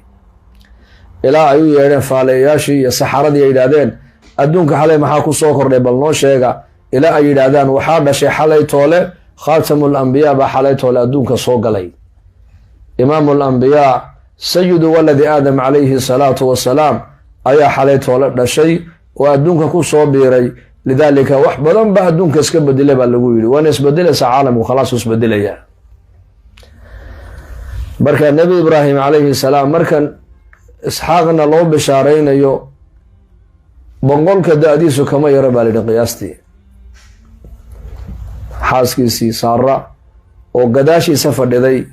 oo iyaduna 9 daadeedu ay tahay baa la yiri ayaa xagga dambe ka hadasho way maqlaysaa bishaarada loo sheegayo la leeyahay wiil baa inii dhalan doona Isxaaq la yiraahdo magaciisa markaasay tiri qaalat ya waylata alidu wa ana ajuzun wa hadha ba'li shaykha in hadha la shay'un ajib qalu ata'jabina min amri Allah ورحمة الله عليكم وبركاته أهل البيت إنه حميد مجيد وحال ويري ما أمرك إلهي بالله يابتي أألد وأنا عجوز بيتنا مدلا يا أنو سلانتا قبودية وضيقنا ويهوديقا دقا إلى حل قانا بلا إلماء يا نهايو إلماء إلهينا ما بسيني ودادا وحن كسو قانا بلا أوبا مدلا يا مركاسو إلو قد جوابو لقويري أتعجبين من أمر الله ما أمرك إلهي بالله يبتال لقويل وأمر إلهي وياني marka horana ilmaha awlaada ilaahay bay inaga hayay haddana ilaahay bay inii furay soo doonayala waa kuma waa Allah tabaaraka wa taala قال يا إلهي قرنين ورسولكيسي قرنين وشريعتي دينتا آمنسنين شهواتيسي أدويدن وكو قدنيا يسوي مركا جنديسي وحالكن maalintuu dhintana jannadiisiibuu ka baxay oo jahannama loo qaadaya isaga marka daahirku ka raaxaysanaya daahirka aqal wanaagsan gaari wanaagsan guri gabar qurux badan dar qurux badan wadan qurux badan nolol daahirka ka qurux badan laakiin gudaha way ka ooyayaan ama muslimka miya muslimku daahirka haddii xataa uu noloshiisu ka toosnayn uu dalkiisu burbursan yahay oo abaaruhu ku badan yihiin oo calaadu ku badan tahay oo faqrigu ku badan yahay oo bugtaantu ku badan tahay oo rafaadku ku badan yahayna qof oo muslimku guduhu ka raaxaysanaya hal qisan inii sheegay niman caddaana oo dalxiistayaala xeeb bay marayeen meel xeeb ah xeebtii waxay ugu tageen nin muslim oo dhalinyaro ah oo xeebta iska jiifa badda dhinaceega iska jiifa way kiciyeen waxay ku yidhahdeen meeshan maxaa ku dhigay wuxuu yidhi waxaan ahay kalluumaysto baddaan ka kalluumaysanaya oo khaydkiibaa badda iigu jiro halkana waan ku xidha lugtayda marka kalluunku marka uu galo khaydkaasi deedna waan lugtaydaa dhaqaaqi waan kici waan soo saaran waan iska karsadaa dhowr xabadoodna waan qaataa reerkaygaan u geeyaa buu ka yidhi way ka naxeen markaas lacag bay iska soo ururiyeen lacagtii bay u dhiibeen lacag aad u fara badan wuxuu yidhi maxaan ka dhigaa waa qiso mathal yacni waxay ku yidhahdeen lacagtan waxaad ku iibsataa shabag fahmaysaan baan u malayn shabagaabaad badweynta ku tuuran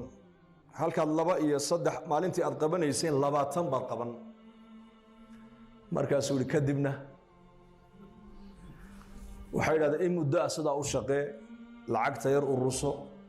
ururso doon yar baad marka dambe iibsan doontaa injiin yar baad mooteer yar bay leedahay badweyntaad ku dhaadhici doontaa halka maalintii 20 aad soo qabanaysay 100 kalluun baad soo qaban ilaa 200 oo xabadood markaasuu ku yidhi kadibna markaasay yidhahdeen in muddo sidaa u shaqeey magaalada halkan suuqa khudaarta iyo hilibka lagu iibiyaad meel ka furanaysaa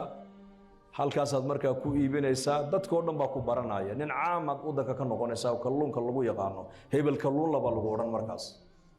hebelkii kalluunka iibin jiray markaasuu kadibna dhowr sano sidaa u shaqee haye lacagta ururi baanka dhig kadibna laashkan dheereeya ee badweynta u dhaadhaca ayaad iibsanaysaa fadeed annagu xageega fadeed baan idhahnaa Jabuuti fadeed kaabaad iibsanaysaa baddaad ku dhaadhacaysaa leedna waxaad soo qabanaysaa dhowr kun xabadood baad soo qabanaysaa maalintii iyo weliba khayraad badan oo badda ku jira markaasuu kadibna gobollada waddankoo dhan baad ka furanaysaa markaa branch meelo maaragtaane aad ku iibisad kalluunka waddanka dhanba kalluunka adigaa siinaya markaasuu kadibna muddo sidaa u shaqeey haddana 5 sano 6 sano lacagta ururi waxaad iibsanaysaa marka dambe warshadii saaradiinka samaynaysay markaasuu kadibna warshadaasi markaa way shaqaynaysaa adduunkaad u kala daraysaa markaasuu kadibna qasri weyn oo villayaad dhisanoo si fiican baad u seexan bay ka yidhaahdeen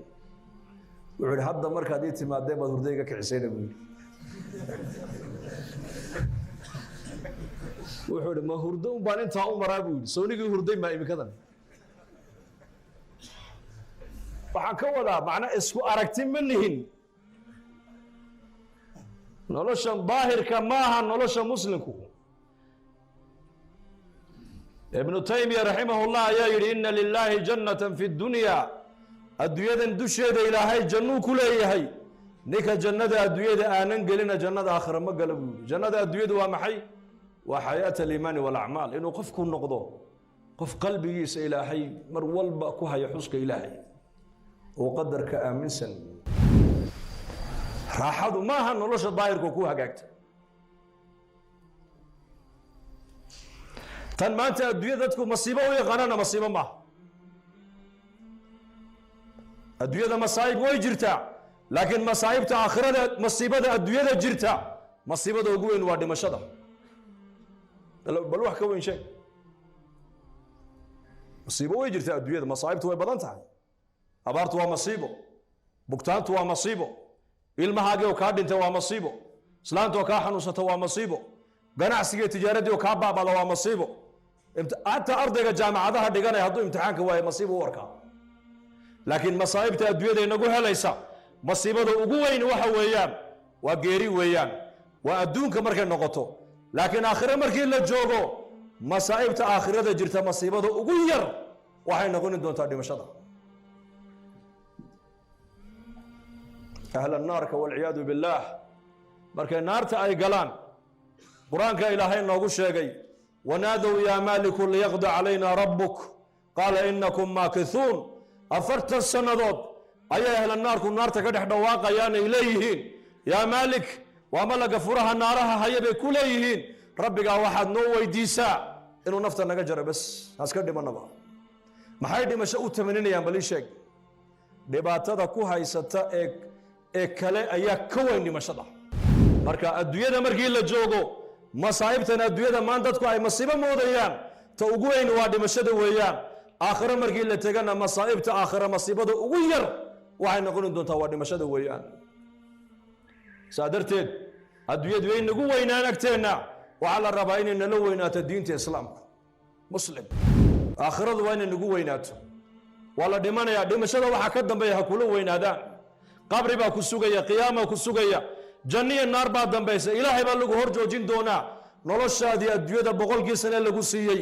60kii sane adduunyada lagu deeqay 50kii sane adduunyada lagu siiyey waxaad ku soo qabatay baa lagu weydiin doonaa daqiiqad baa lagu weydiin doonaa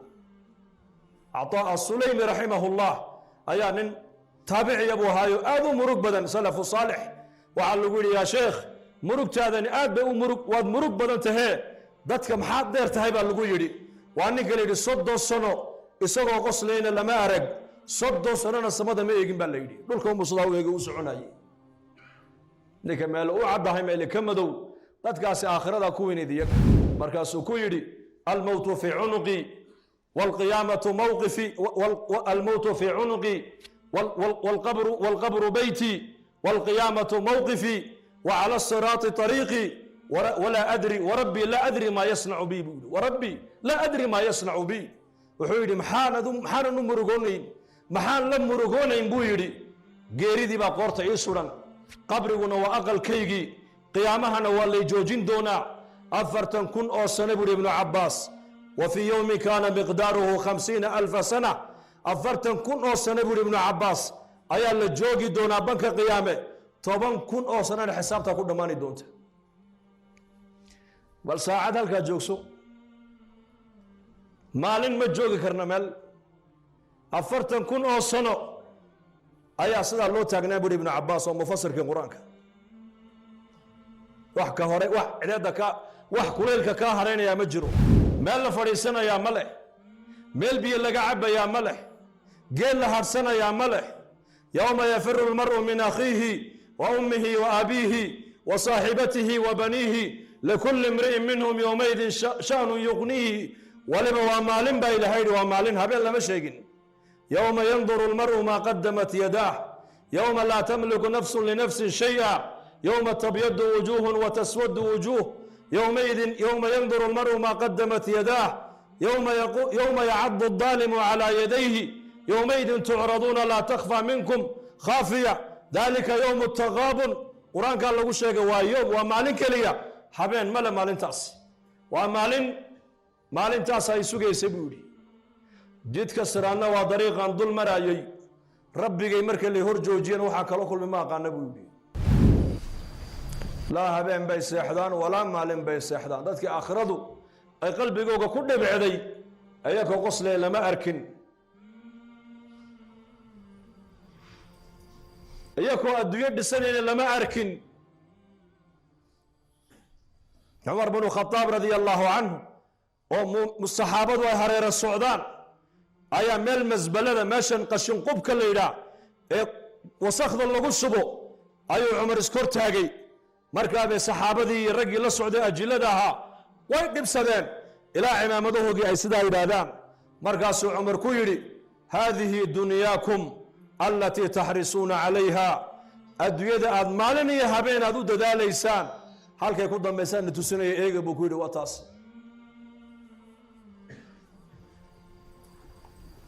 adduunyadu qiimo ma leh ninka adduunyada qiimeeyaana qiimo ma leh ninka adduunyada qiimeeyaana qiime ma leh waxaa qiime leh waa diin ninka diinta qiimeeyaa qiime lileh hegtiisa ina akramakum cinda allahi atqaakum iimaankaa ilaahay nagu qiimayn hadba intaa diinta islaamka aad qiimaysa adna ilaahay ku qiimayn halkaa diinta islaamka aad digtaa ilaahay adigana ku dhigi maanta muslimiintu halkay joogaan ilaahay ma dhigin iyakaas dhigay yaayna dhigay halkaan joogna maanta camalkeennaana dhigay adaa isdhigay lima iyo kamaa baan ku jirnaa maanta dhexdeed lima iyo kamaa dowlatulcabaasiya ninkii mutawakil la odhan jiray ayaa dad muslimiinu ka qaatay dhulkoogii iyo beerahoogii markaabay dadkii muslimiintu intaysa soo raaceen gabadh walaashii oo la dhalato nafiisa la odhan jiray bay ku yidhaahdeen walaalka aduu ku jecel yahay aduu ku maqlaaye beeraha yagii tijaaradeedii xoolaha yagii buu naga qaateen nagala hadal bay ku yidhahdeen markaasay ku tidhi saafcalu insha allah waan yeeli doonaa sidaas waan la hadli doonaa bay ku tidhi halkii iyakoo la taagan buu boqorku dariiqa soo maray baa la yidhi markaasay ku yidhahdeen waa kan markaasaa boqorkii lagu yidhi xaraskiisii baa ku yidhi walaashaabaa meesha taagan walaashaabaa intan taagan oo halkan joogta markaasuu ku soo lexdo walaashiibuu u yimiday markaasay dadkuna ku soo urureen hal erey bay ku tidhi waxay ku tidhi lima markaasuu ku yidhi kamaa markaasay kala dhaqaaqeen markay ka dhaqaaqeen dadkii marka horeba ninkan kaga cabanayey ayaa waxay ku yidhahdeen gabadhii waa nakii kuu sheegne kugu soo ashkatoogne isagana waa ka ilaahay meesha soo mariye miyaad nagala hadashay bay ku yidhaahdeen markaasay ku tidhi waa anigii la hadlay ma isaguna waa kii ii jawaabay markaasay ku yidhahdeen lima iyo kamaa unbaad istidhaadeene maxaan ka garanay bal noo macnay bay ku yidhaahdeen markaasaan ku idhi lima tadlimuuna annaasa maxaad dadka u dulminaysaan ood waxoogii xoolahooga u qaadanaysaan baan ku idhi markaasuu iigu jawaabay kamaa takuunuu yuwalla calaykum waxaad ku tidhaahdaa sidaad ininku aad tihiin ayay madaxdiinuna noqonayaa ka dhabuy waxaan walaalkii hadalkiisa ka fahmay bay ku tidhi ininku ilaahay u toobadkeena haddaad hagaagtaanna madaxdiinna hagaagi haddaad bacnaataanna madaxdiinna bacnaan hadduu camalku hagaago xaaladda adduunyadoo dhan baa hagaagi hadduu camalku naga xumaadana xaaladda adduunyadoo dhan baa xumaan acmaal baa ilaahay doonayaa camal halka maanta muslimiintu ay joogaan camalkoogaa dhigay haddaan soo noqonnana ilaahay tabaaraka wa tacaala raxmaddiisa waa waasic watuubuu ila allahi jamiican ayuha almuuminuuna lacalakum tuflixuun baa ilaahay yidhi soo noqda baa ilaahayna leeyahay dhammaantiin saaad adduunkan iyo aakhiro aad u liibaantaan haddaan liibaan doonayna waa maxay waa inaan ilaahayna u soo noqonno haddaan cidhiidriga rabna inaan ka baxno oon faqriga ka baxno oon dulliga ka baxno oo qaxootinimada ka baxno oo gaalada muslimiintu ay gacmaha hoos haystaan haddaan rabaan inay ka baxaan waa in ilaahay loo soo noqdo oo ilaahay u soo noqda waa maxay macnaheegu kitaabka ilaahay u soo noqda sunnada nebigiinna u soo noqda calayhi salaatu wasalaam diintiinnii u soo noqda see diinta loogu noqon karaa diinta sida loogu noqon karo waa maxay inay noloshiina diini ay timaado dadaal baa ilaahay ku xidhay diinta ilaahay u soo dadaala weeyaan adduunyadan maanta aan ka daba dhacayno yaa bixiya balii sheega yaa bixiya ilaahay baa bixiya faraaqa haysato ka faa'iidaysa intaanad mashquulin intaad caafimaadka haysatidna uga faa'iidaysa intuu xanuunku kugu dhicin intaad haniga tahay hanigu waa ayo amni baad haysataa amnigu waa nicmad caafimaad baad haysataa caafimaadku waa nicmad quuta alyowm baad haysataa quuta alyowmku waa nicmad lixaadkii baa kuu dhammaystiran lixaadku waa nicmad intaad haniga tahay deeqtoon tahay ee weli baahidu ayna kugu badanin ee baahidaadu ay xadidan tahay baa lagu leeyahay hinadaada ka faa'iidayso ilaahay la baayac mushtare tacaraf ila allahi fi rakhaa yacrifuka fi shidda barwaaqada intaad hayso ilaahay garo maalintay dhibaato adigana kula soo daristo ayuu ilaahay adigana kuu soo gurman doonaaye barwaaqada amnigu waa barwaaqo caafimaadku waa barwaaqo hinadu waa barwaaqo sixadu waa barwaaqo dhallinyarnimadu waa barwaaqo islaamnimadu waa barwaaqo masaajidaad haysateed ku tukanaysid ee culammadu maanta mar walba ka qaylayaan waa barwaaqo tijaaradda xalaashaad haysato waa barwaaqo barwaaqada intaad haysato ilaahay garo oo xidhiidh fiican ilaahay la yeelo maalintay dhibaata adigana kula soo daristo ilaahay adigana kuu soo gurman doonaa sidii ninkii reer bani israa'iil ahaayee la odhan jiray jurayj caabid reer bani israa'iil buu ahaa caabid reer bani israa'iil buu ahaa cubaadda reer bani israa'iil markay damcaan ilaahay inay u dhowaadaan mujtamaca way ka dhexbaxayeen ruhbaan bay noqonayeen ruhbaaniya buuraha dusheeday degayeen soomicad bay dhisanayeen cariish halkaabuu ilaahay kula munaajoonayey deedna halkaabuu ilaahay cilaaqo fiican ula yeelanayey isagoo salaad ku jira ayay hooyadii u timiday baa la yidhi markaabay ku tiri yaa jurayj markaasuu dareemay sawdkaas inuu yahay sawdkii hooyadii inuu yahay markaasuu yidhi yaa rabbi ma salaadaa fadli badan mise hooyada inaan ajiibo oqoontiisa ayaa yarayd waayo caabid buu haya caalim ma ahayn baa la yidhi caabidka iyo faqiiha farqi baa udhexeeya daadna markaa buu yidhi salaadaa ka fadli badana salaadaada iska wado way raagsatay way iska noqotay maalin dambey ku soo noqotay yaa jurayj markaasuu hadalkeygii gartay haddana salaaddii buu iska watay way ka noqotay maalin saddexaad buu u soo noqotay yaa jurayj haddana way ka noqotay waa caalim mahayna waa caabid waajib iyo sunnaha ma kala garanayo salaaduu ku jira waa sunno weeyaan waalidka in la ajiibana waa waajib weeyaan an ishkur lii waliwaalidayka ilaahay baa kugu leh anigana ii mahadnaq labadaada waalidna u mahadnaq ilaahay ridihiisu ridaha labada waalid buu ku xidhan yahay biru aabaa'akum tabaru abnaa'akum baa nebigu yidhi labada waalid u samafala kuwaad ininkuna aad dashaan baa inii samafali doonee buu rasuulku yidhi salaada sunnada iyo baaqa waalidka inuu ajiibo yahay liqilati cilmihi ayuu yidhi salaada ka khayr badan. salaaddii buu iska watay, way ka noqoto habaar bay dusha ka saarto, waxay tidhi ilaahow inankayga ha iga dilin adoo naagaha xunxun ka horkeenoo ku fidnaya mooyaane. habaar waalidna hoostaa ma dhaafay tiraa Soomaalidu. reer bani Israa'iil baa maalin u isweydiiyeen ninkii Jurayj ahaa, ummadiiba uu ka dhex baxayo, halkaasuu ilaahay ku caabudaayo, weli ilaahay buu noqdayo, tacalluq buu ilaahay la yeeshayo. naagaha xunxun ee jidhka uga gadaahayd ayaad timidoo ku tiri anuu haddaan u dhaqaaqo wadaadkaas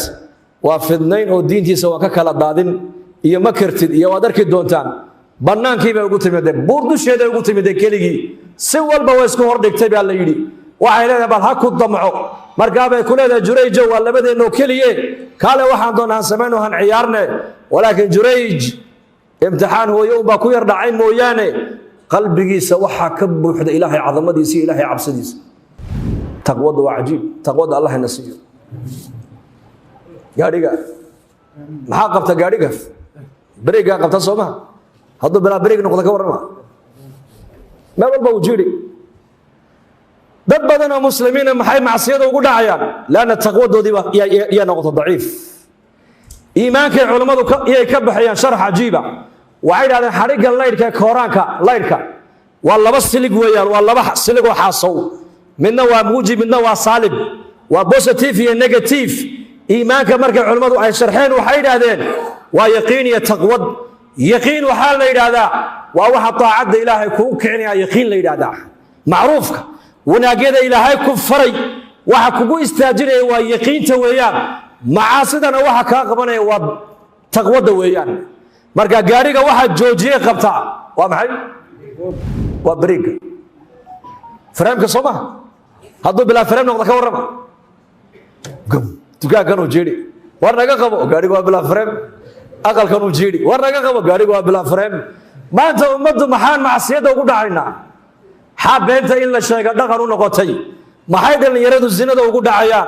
maxay dadku isku xamanayaan? maxay dadku isku caayayaan? muxuu ilmuhu labadiisa waalid caaq ugu noqday? maxaa dadku khiyaanada iyo qishka ugu baayac mushtaraynayaan? isagoo arkaya waxaanuu samaynaya inuu sharcigu ogolayn ayuu haddana ku dhacaya qofkii. laanna gaadhiga waa bilaa frem, meel kasta uu galaya markaas. idan ninkan Jurayj habaar waalidunbaa ku dhacay mooyaane, laakiin alla ka cabsiga qalbigiisa ku jira. meel cidlo cada isagoo jooga way gabadh ugu timiday ku leedahay kaale ha waxaan doonaa isku samayne, ayuu leeyahay mayaanu ilaahay baa ka baqayanaya. ilaahay bay arkayo i maqlaya. kolkay ka quus beeshay nin adhi la joogay u tagto kiibaa ku dhacay. ilma ayaa caloosheedii galay, ilmihii bay dhashay magaalada la timid iyadoo ilmo wadata. dadkii bay ku tidhi ilmaha ninka iga dhalay ma taqaanaan? maya noo sheeg. Jurayj baa iga dhalay bay tihi, sheekha iga dhalay bay tihi. walciyaadu billaah. ninkaad sheekha u haysataan ayaa ilmahan iska leh. magaaladii oo guuraysa u timid miskiinka, aqalkii baa laga soo saaray, cariishkii baa laga dudumiyey, isagii baa dhulka lala dhacay. daadna markaasuu leeyahay mar keliya war maxaa dhacoo la ii dilaya, maxaan sameeyey? markaasaa lagu yidhi waxaad samaysay ma ogin? ma ogi. naagtanaa kuu timiday, waad ka zinaysatay, ilmahanna way kuu dhashay, maad inkiraysaa? markaasuu le ilaahay baa igaga sarreeyo anuu waxa ma samayn. iyadii baa la keenoo le weliba soo taagan oo le maanaad idafiraysa oo maku hor joogaay. arrintaa bal ka warrama, soo khatar maaha? ilaahu hana fidnayn, amiin dhahada. subxaan allah. markaasuu hal mar keliya meeluu ka badbaada ma jirto. naagtii baaba la hor keenoo kule sheekh waas naqaanaaye. markaasuu hal mar keliya yidhi waay ilmihii yaraamee waa kan, halkaa ilmaha ii soo dhigay buuhi, ilmaha halkaa ii soo dhiga. dacuunii usallii, dacuunii in yari daaya buuhi han tukadaya. telefoonkiisaa dhacaya isaga, keenu maanta ka warramay innaka. insha allah keenuna uu dhacaya, insha allah dhahada. idaa sa'alta fas'al illaah wa idaa istacanta fastacin billaah. Jurayj ilaahay buu baryay markiiba, yaa rabbi waan gafay buuhi, anigu waan gafay, waa run. hooyaday waa ku gafay, waa imtixaanku halkaa buu igaga socdaa, laakiin adig iyo aniga xidhiir fiican baa naga dhexeeye, maanta ii gargaar buuhi, waad arkaysaa dhibtaan ku jire. allahu akbar munaajaat tacaraf ila allahi fi rakhaa barwaaqada ilaahay ku garo maalintay dhibaata kugu dhacdo ilaahay kuu soo gurman doona adigane inagu maanta waa bilcagsi maalintay barwaaqadana dadkeennu badana way qooqaan oo ilaahay way iloobaan maalinta la qabtana waxay yidhahdeen culumay noo soo duceeya casharka iyo akhriya maalinta barwaaqadana he maba soo eegayba masaajidka xagga culummada u soo leexan maayo xagga siyaasadda iyo qabyaaladu miri ayuu maaragtaan ayuu shidi maalinta la yar qabtay keliyuhu fadhiistaan ama dhiikar lagu sheego ama macaan lagu sheego ama qareen lagu sheego ama dhanaan lagu sheegana miskiidku imano casharka iyo akhriya buu odhan sheekhay casharka iyo akhriya xaaladdu ma fiicna ii soo duceeya marka barwaaqada la rabaa ilaahayna xidhiidh fiican la sii yeelatay salaadii markuu ka baxay buu yidhi ayuu ilmihii yaraa u tegay ilmihii yaraa waa ilmo sabiyu hadda dhashay calooshuu ka muday baa la yidhi saasuu gacanta caloosha ugu tuujiyey markaasuu yidhi yaa ghulaam ilmahan yarow markaasuu yidhi labayk ayaa ku dhalo aabbaha waa kuma aabbahay waa ninka hebel hebel la yidhaha adhiga halkaa ku jira ee halkaa reerka halkaa degan ba aniga dhalay buu yidhi ina allaha calaa kulli shay qadiir sunnada ilaahay waa maxay 3 jir markuu ilmuhu gaadho hadalka bilaabaa 2 jir wixii ka dambeeya aabba hooyo hadalka kelmad buu tuurtaa walaakiin qudradda ilaahay waa maxay ilma xalay dhashay ayaa gacanta intuu ku mudo ilaahay ka dhawaajiyey 3 reer bani israa'iil buu nabigu yidhi yaraanta ku hadashay kaa jurayj baa kamid buu rasuulku yidhi marka barwaaqada ilaahay ku garo caafimaadka ilaahay ku garo dhallinyarnimada ilaahay ku garo amniga ilaahay ku garo firaaqa ilaahay ku garo maalinta in yaroo dhibaato adigana kula soo gudboonaato ka kuu soo gurmanaya ducadaada aqbalaya waa ilaahay jalla wacala allahu rabbulcaalamiin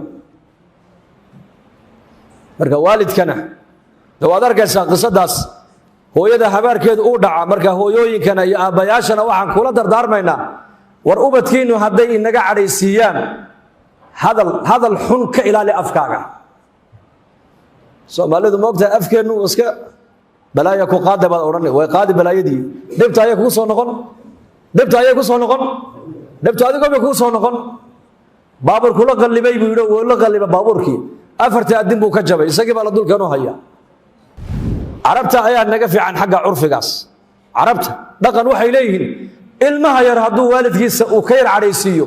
ma habaartamaan hadal xun kuma hadlaan waxay idhahdaan allah yahdiik allaha ku soo hadeeyo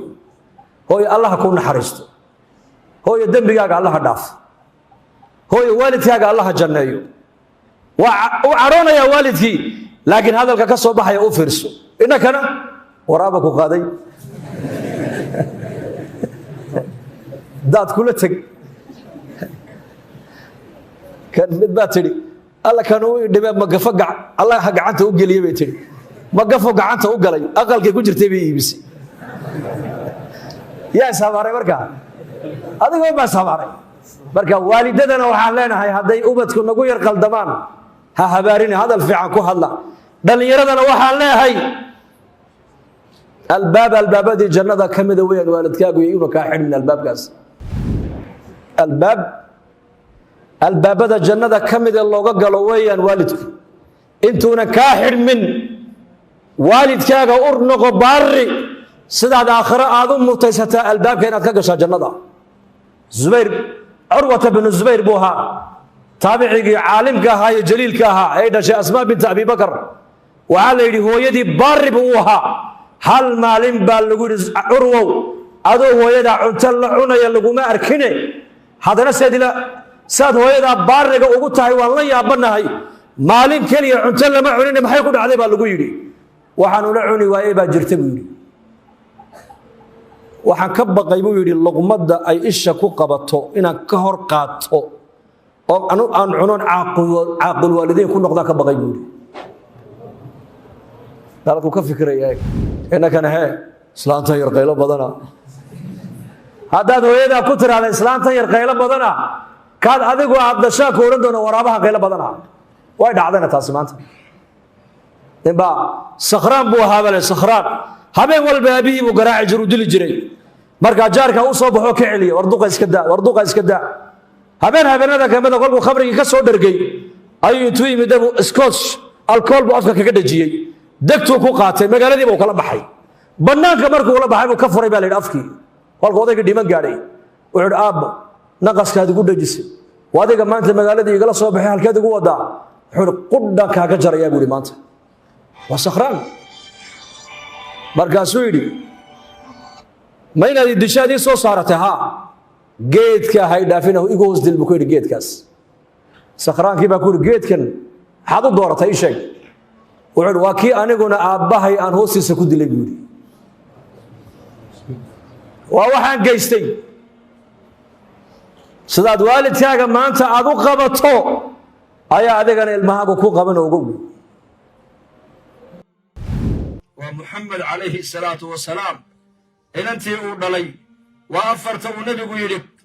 sayidata faatuma iyo khadiija iyo maryama iyo aasiya ridwaanullaahi calayhim ajmaciin dhammaantood allaha raalli ka wada noqde haweenkaa saalixaadka allaha raalli ka wada noqdee waa afarta haweena baa la yidhi ee haweenka jannada galaaya ugu darajo sarraysa ugu barwaaqaysa buu rasuulku yidhi gabadha afartaa ka mid ahayd weliba uu nebigu yidhi faatuma sayidata nisaa'i ahliljanna uu gaara si gaaruu nebigu magaceega u sheegay waa gabadha uu nebi maxamed uu leeyahay qadiifadaana ku seexda barkintaana barkada weelkaana biyaha ku dhaasada markaasay u tagtay ninkeedii caqdigii baa dhacay deedna uu la aqal galay markaasay faatuma radia allaahu canha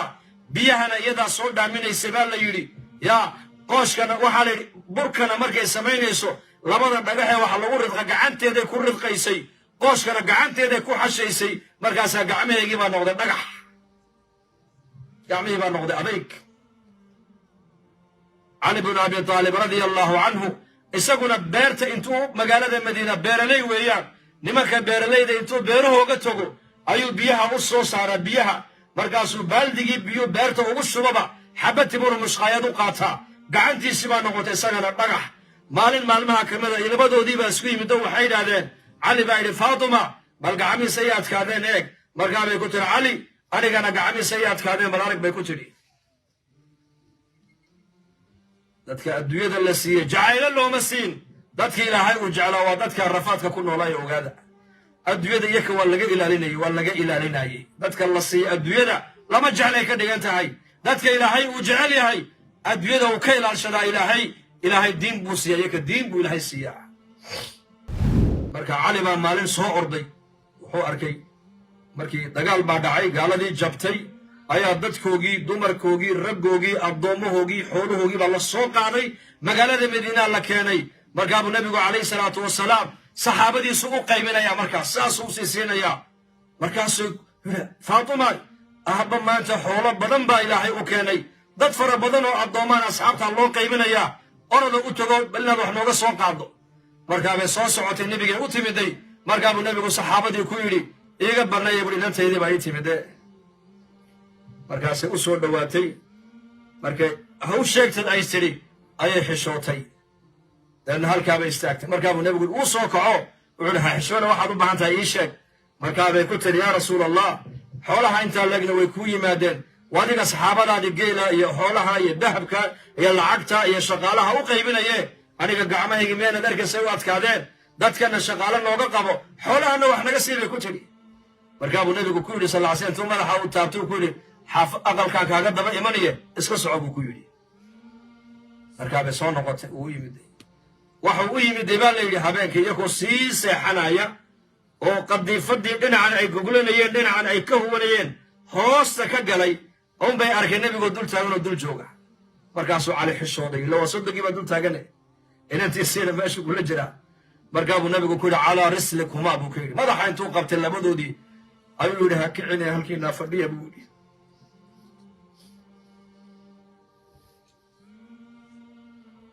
laa ilaaha ila allah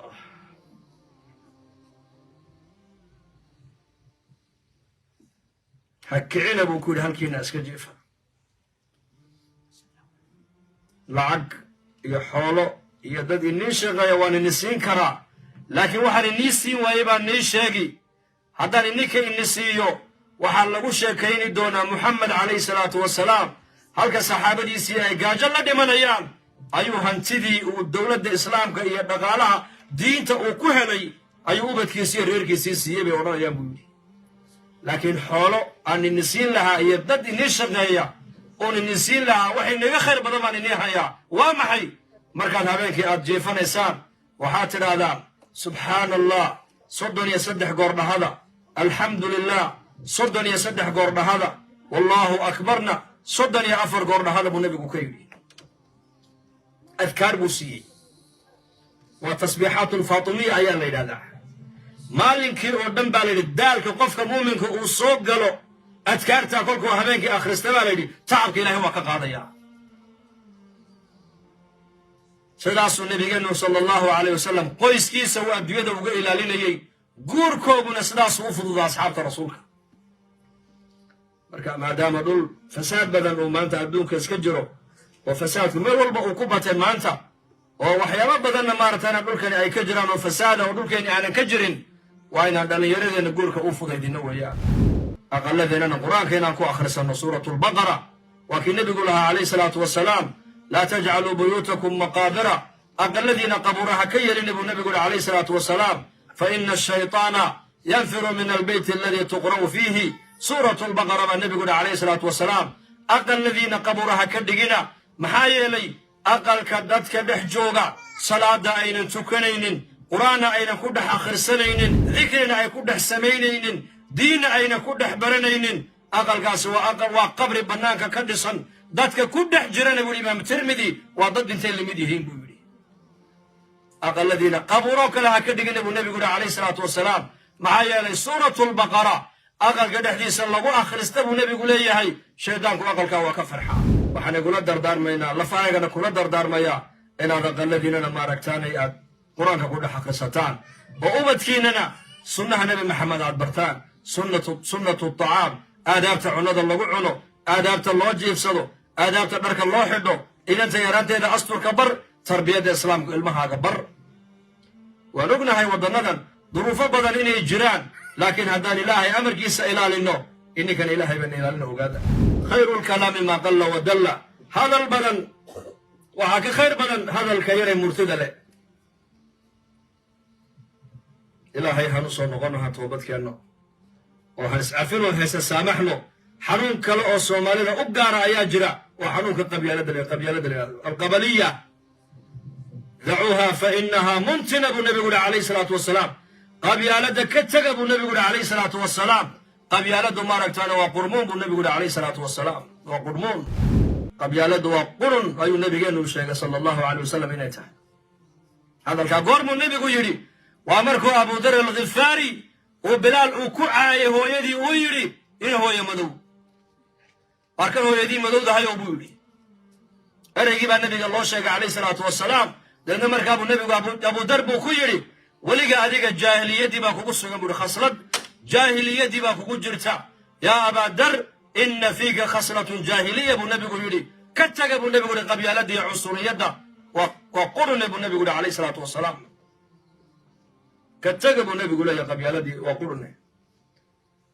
marka ilaahay hanu soo noqonno oo ilaahay casa wajalla hanu toobadkeenno oo maaragtaanay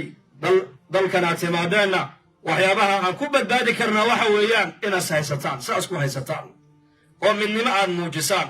oo qoysku midnimo ay muujiyaan oo dadkeenna luqada soomaaliga ku hadla khaasatan midnimo aan muujinno muslimiintuna ay midnimo muujiyaan taasaan maaragtaane aan ku wajihi karnaa dhibaatooyinka maaragtaane maanta adduunyada ka tahay dadka waddankan aad ugu timaadeenna dhaqan wanaagsan tusa